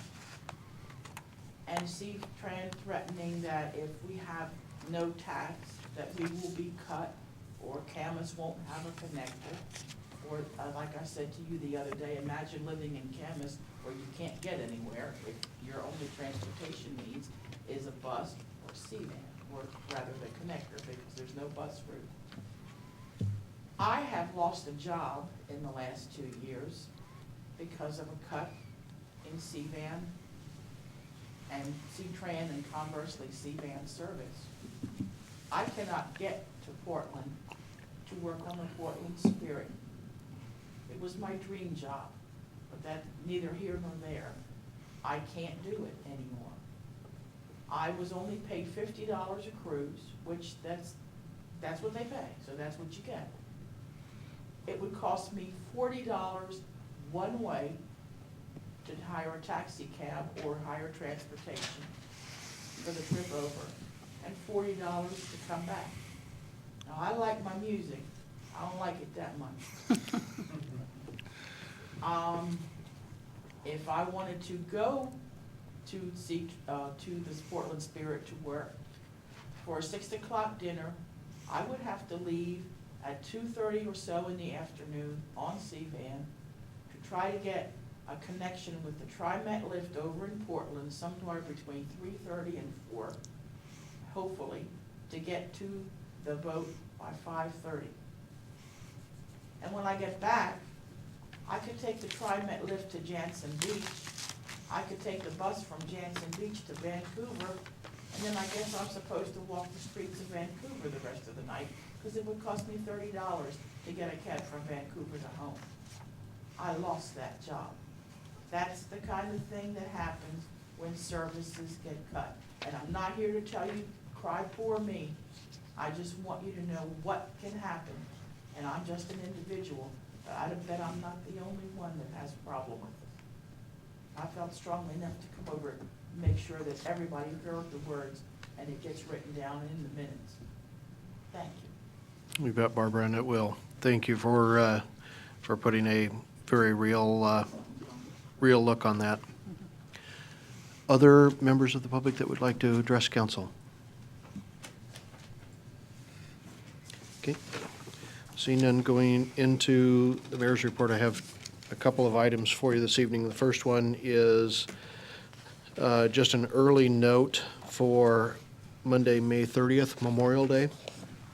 I know the cemetery board and volunteers will be discussing at their next meeting this next week the activities in observance of Memorial Day, and they will revolve around I'm assuming a morning observance up at the cemetery again. So certainly if you are in town, if you could, if you've got the time available to make sure and be at that Memorial Day observance would be wonderful. And I'm sure after the meeting, Molly can bring some information back to us or have it routed to us that talks about the festivities in detail itself.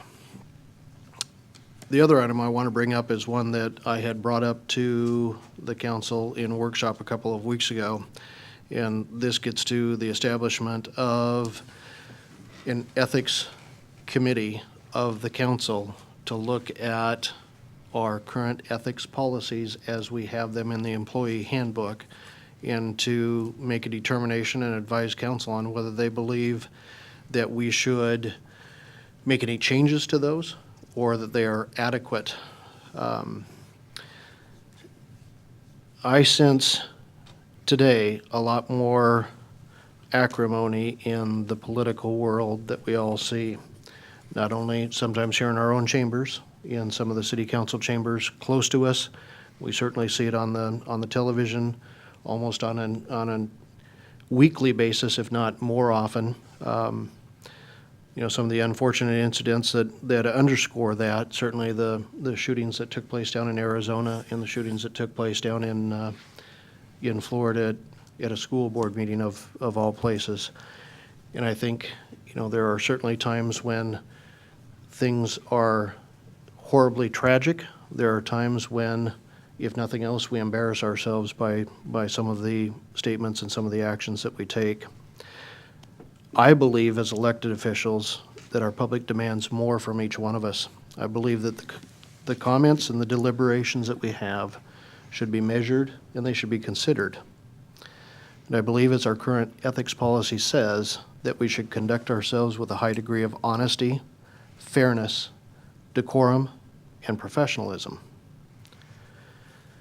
As the mayor of this city, I believe that we need to look inside of each one of ourselves individually and determine if we're the kind of people who are going to conduct themselves accordingly, and if so, that we're going to pledge to behold those attributes and display them in all of our deliberations and discussions, whether they're in this building or whether they're not.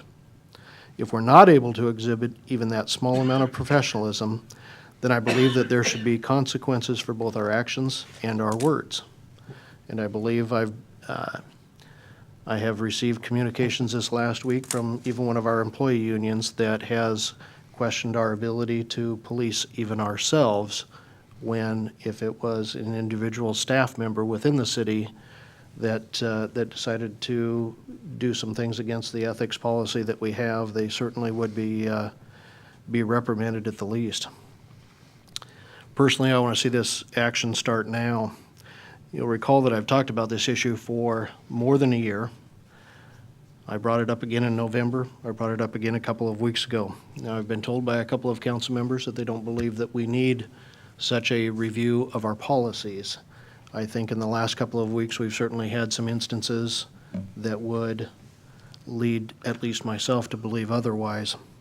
And I don't want to see another week go by on this council without having that work start and without us doing those items and conducting our business in the way that I believe the public wants us to do, and make sure that we've got something on the books that holds ourselves accountable for that. So this evening, I'm going to ask, unfortunately, only the 5 of you that are here to consider a motion to establish a committee to to look just at the ethics policies of this city, both for electeds, for appointeds, and for city employees themselves, and bring that, those discussions and those deliberations back to the council.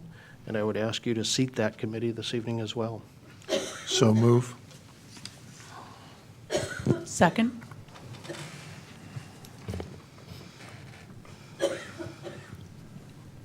Mr. Mayor. I've got a motion and a second to establish an ethics committee. Council discussion?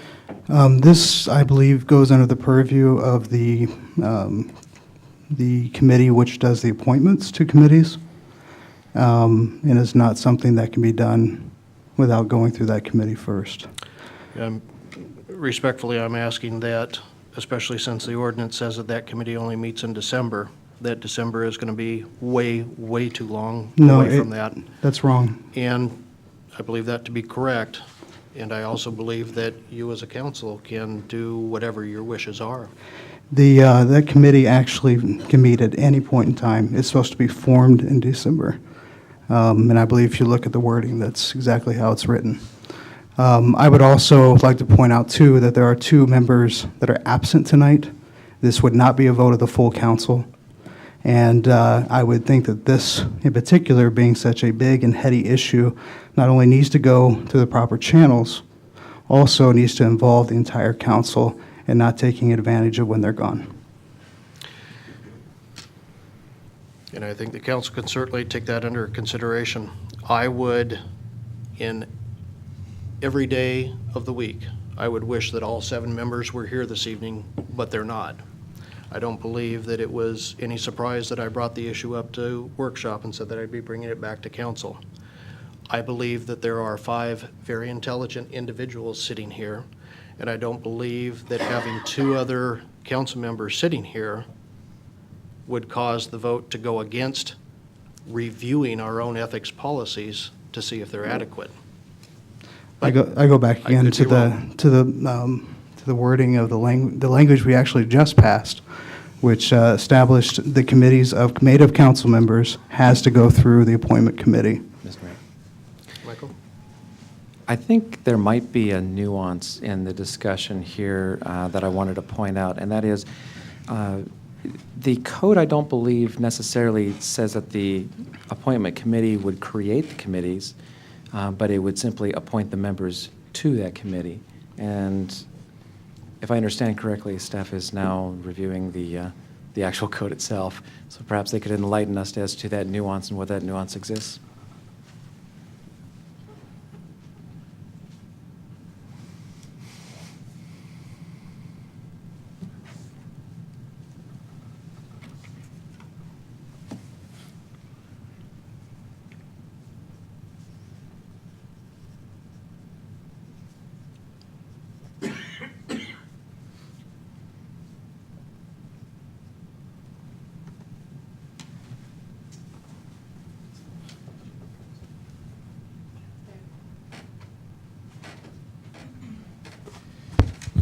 I believe that the answer to this question lies in your own rules and not in this ordinance. When you look at in this piece of the code, if I recall now, back when we were passing this and I was working on this, and I'll thumb through your rules just momentarily. The section 204050, which was recently passed, establishes the appointment committee. Mayor and 2 council members selected by the council at a regular meeting in December. So the December meeting is when you seat your appointments committee. And then it's a 12-month term unless reappointed. And then it says that the appointment committee shall make and forward recommendations for appointments pursuant to this section to the council for its consideration, and that's where you made the appointments committee advisory to yourself. And then it continued to establish your 4 standing committees. And then it talked about external committees and established that this appointments committee would be used for that as well. However, in your rules, and it might take me just a moment to find that, there is a section on committees as well.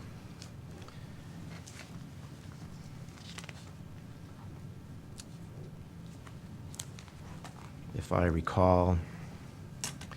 Okay. In section 9, it's creation of committees, boards, and commissions, 9.1.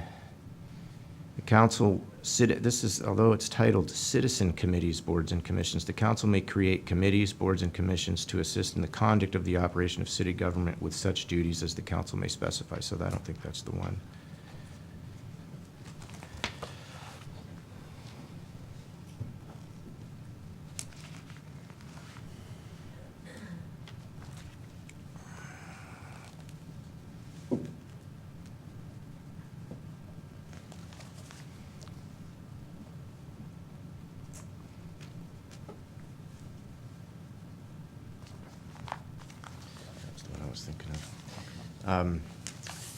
It appears that our code, neither our code nor your rules provide a procedure for the creation of a council ethics committee. So I think it's at your discretion, unless you would interpret this section here to allow for them to create their own. But it's really clearly the scope is, right, and it's advisory to the council. That may have been an oversight in the drafting of the recent ordinance that amended the code. Certainly the mayor has the power under statute to create mayoral committees for any variety of purposes to advise the administration on any number of things, including the ethics policies of the cities, I would suggest. And I would submit, Mayor, that you could probably appoint a committee to do that, and that you could appoint council members to it. I think, however, it's your intent that this be a council-driven and owned process. And in that regard, you wouldn't exercise your mayoral authority to create a mayoral committee, and that you were wanting to defer to the council to take the initiative to create a council committee. And I think that it's a question that could be in front of the council this evening, because it's not contemplated in that part of the code that we just worked on. But again, that may have been an oversight. I would concur that it would not be my preferred route to appoint a committee. I believe that the council, and I agree with Councilmember Russell, to me, this is a heady issue. I don't take things that were said about me in the last couple of weeks lightly, nor do I believe that any of the members of this council should those same things go your direction. I believe that the council will make the right decision. If you, and I'm just asking you to consider appointing a committee and appointing the members and get moving now so that we're not dragging our feet any longer. If you wish this to wait until the full council is seated, I have no problem with that, other than we put it off again. And I don't believe that from comments I've heard, things that I've read, and what we've gone through in the last 2 weeks, we are doing ourselves any good to continue to pretend this doesn't happen. I believe that it would be better for the council and for this organization to police ourselves. And that's the question that I put towards you. John? The intent of what we had passed a few months back was that any committee that was involving council members would be appointed by the appointments committee. That would be the proper role and procedure in forming an ethics committee. I would agree. So that's what, that's the motion I make, is I refer this to the appointments committee to review this and make appointments as necessary. Mr. Mayor? Yes. If I understand correctly, the motion on the floor would be to establish the committee. If the committee is established, then I think the next step would be to have the members of the appointments committee meet and sift through the different candidates for the ethics committee, and then submit that to the entire council. Is that your understanding of how this would go, or? I believe you could do just about anything that you wanted with that. frankly, I would have, but it's at the council's discretion. You certainly are the folks who establish council committees and their makeup. And for the moment, I'm going to leave it at that. My understanding is that the ordinance establishes that the appointments committee will advise the entire council with regards to the appointments to the committee. And the term of 1 year for the appointment committee implies that they are an active committee for the entire year after they've been appointed until the next appointment committee is in place. That's why I'm pointing out that nuance, that if we vote in favor of the motion right now, that would simply be establishing the committee, and then due process would imply that the appointments committee then would recommend it's a recommendation to the entire council. Does that sound about right? Otherwise, I actually think those are separate issues. and yeah, well, they would be separate issues. I mean, the issue of establishing the ethics committee tonight first, then the separate issue of the appointment committee giving a recommendation to the council for the members of the ethics committee. They're separate issues, as I understand it. That if we vote in favor of the motion on the floor, that would simply establish the committee. It would not establish the makeup of the committee. Okay. That was my understanding also.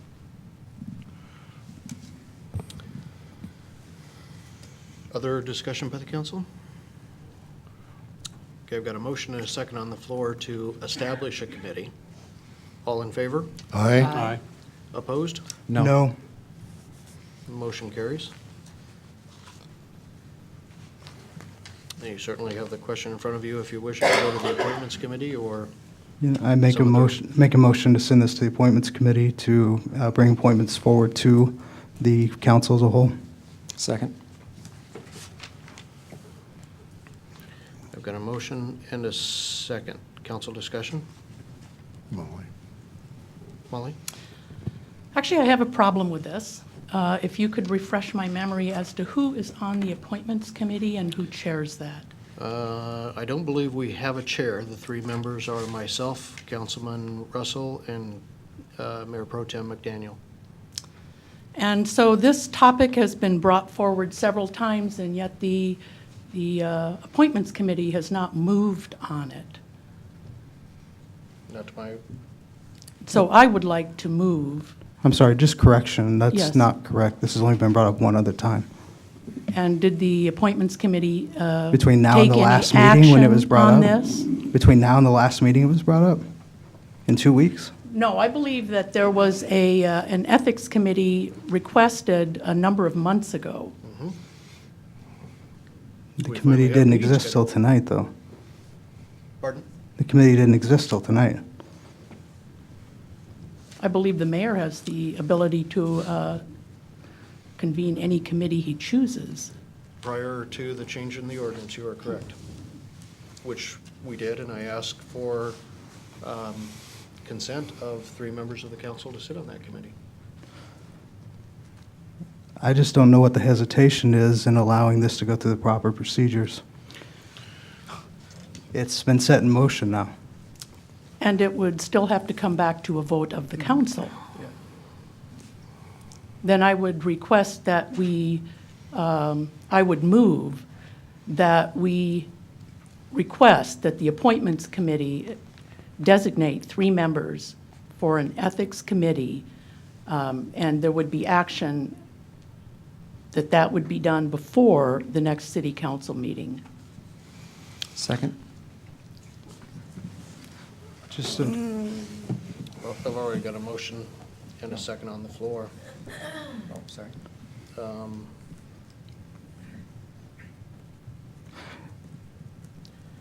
I guess one of, go ahead. And I would be more than happy to get the committee together. Just please understand, Ms. McDaniel's gone for the entire week. So it'll be next week before we can do that. I'm concerned. I would like to move forward on this. This sat on the table now for literally months. It seems to me that this was a request of the mayor within the first few weeks of the previous year. And I know that Code and Policy Committee really hasn't done anything on it either. So I would like to move this forward. And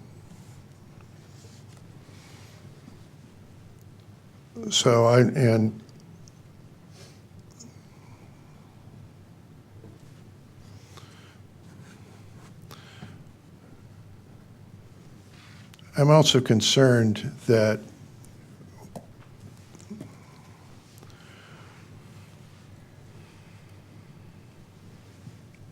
we need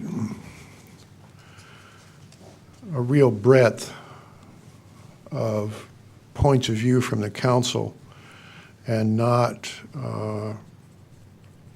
and it's crucial that we don't start with 3 people who already agree with each other.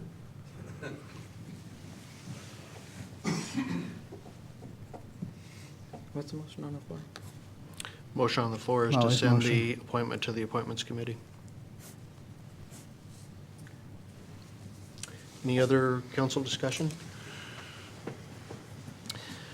I'm going to try and tactfully not weigh in, but comment on the Appointments Committee. Actually, it would be more of a question of, John, would you be willing to replace yourself with any other member of the council on the Appointments Committee to consider this one?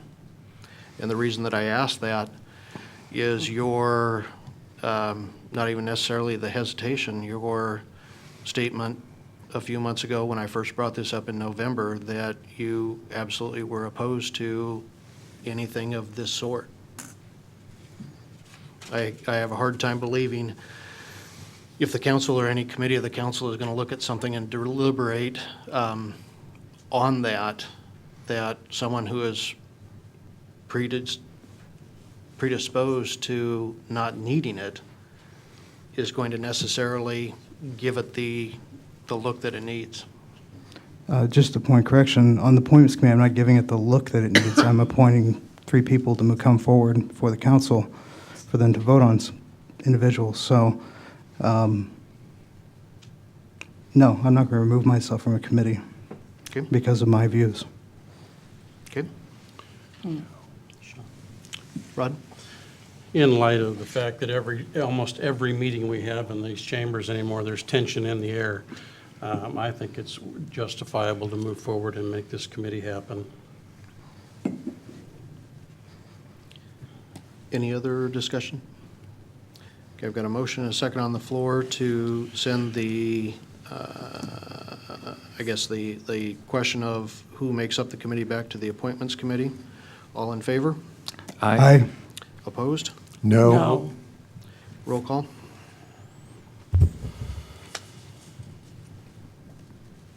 All right, making notes. Councilmember Coaston, No. Councilmember Delavar, Yes. Councilmember Greenlee, Nay.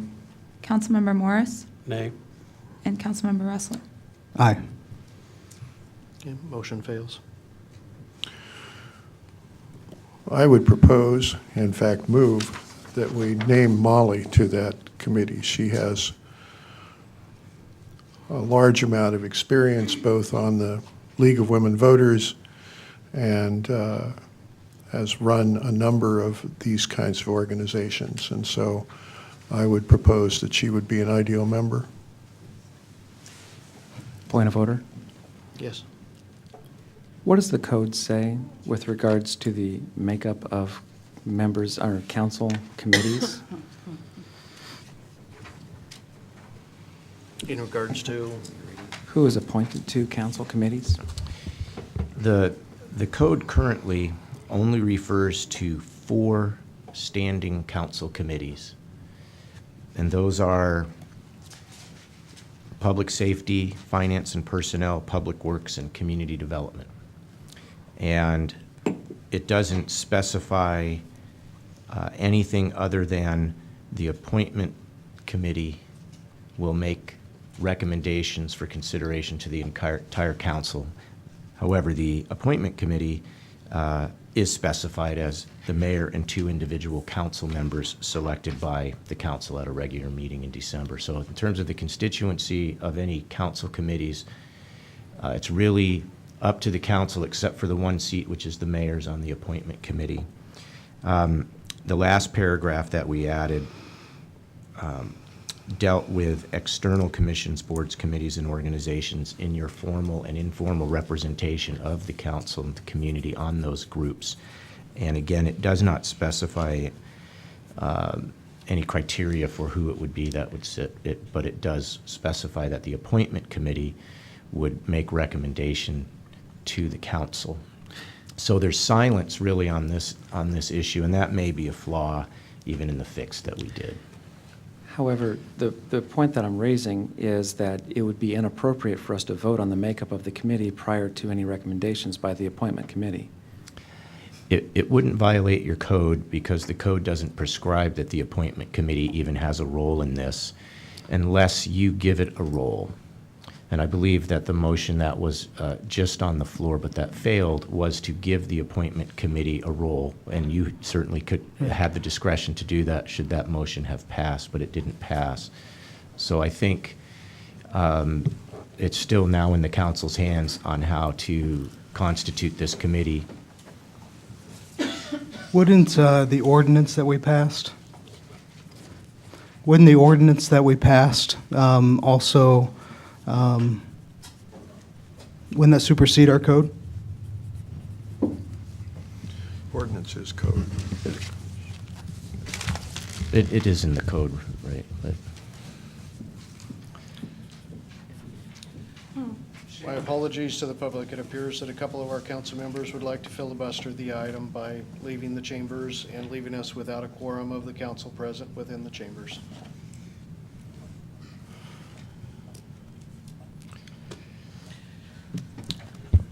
so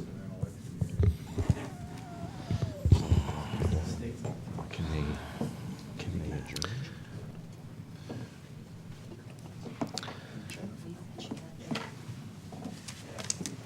So we can't even adjourn. No, but I can suspend the meeting. You could suspend the meeting now, or if it's your pleasure, Mayor, you could proceed to any further parts of your report if you wanted to make it, because it's not action, and I think you can informally have council comments. But yeah, you couldn't take any action, including that to adjourn, and then you would suspend the meeting. And that, actually, the discussion we were under was the last item that I had, so certainly let the record show that at approximately 8:10, council members Russell and council member Delavar left the council chambers without explanation or asking to be excused. We are no longer a quorum of council. No items may now come forth that take any type of action, votes. However, we certainly can continue with any discussions that council members may have. I'm done with my mayor's report.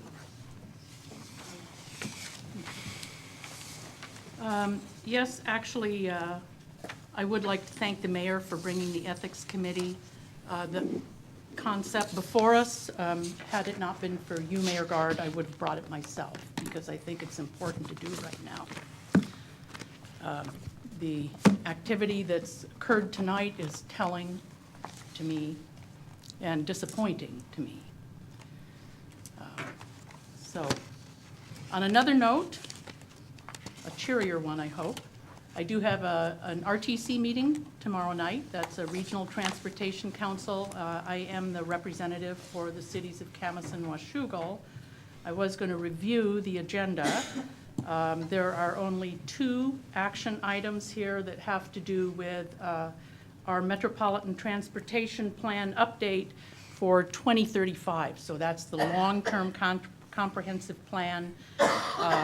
It has to do with some population projections and some criteria that we felt was a little bit too aggressive last month.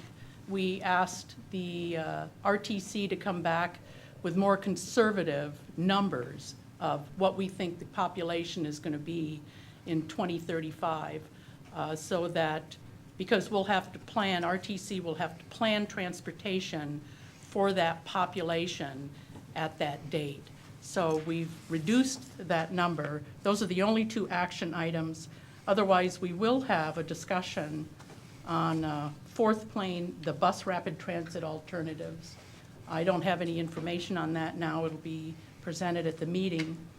And a discussion on the draft safety management assessment. So if anyone would like to attend, it is at 4 o'clock. It's always the first Tuesday of every month. It's normally held on the 6th floor, the Commissioner's Training Room of the Public Service Center, which is in downtown Vancouver. So if you have any questions about the agenda or RTC in general, feel free to ask me. Thank you. Is that where the commissioners meet? The commissioners meet in the big room, which is, and then just east of that is a smaller training room, and that's where RTC meets every month. Paul? I'm glad that spring in the air. It's been a fairly quiet week for me, and I'm looking at a fairly quiet one going forward, but hoping to kill some blackberries. Rod? Mr. Mayor, council that's left here, and the public, I'm embarrassed that this is what you have to see with the reactions to something that was unfavorable in their opinion. Disappointed in the fact that that's how they want to be represented to the public, to the citizens of Washougal. As I stated earlier, there's a lot of tension at any given meeting anymore, and the makeup of this ethics committee has to be the right consistency so that we put these things down and people that make comments about others are held accountable. Far overdue to get this committee put together. And once again, I apologize to the citizenry that this is what how they're representing you. Any other items from staff that we haven't covered this evening? Okay. With that, I am going to suspend this meeting until a time when we have a quorum of the council back together to when we can actually adjourn the meeting. Do I need to come into AP? No, at this point, they decided they only need Mayor, both. I think that it should be an adjournment to the next meeting specifically. Yeah, your rules specify that if a quorum is not present, those in attendance will be named, and they shall adjourn to a later time, but no adjournment shall be for a longer period than until the next regular meeting. So I would assume that you would adjourn until the next regular meeting, at which time you pick this agenda up, adjourn this meeting, and then call the next one to order. So we kind of semi-adjourn without taking a vote? Yes. And showing that council members Costin, Greenlee, and Morris are still in the Are chambers? present. Mhm. Okay. We are adjourned.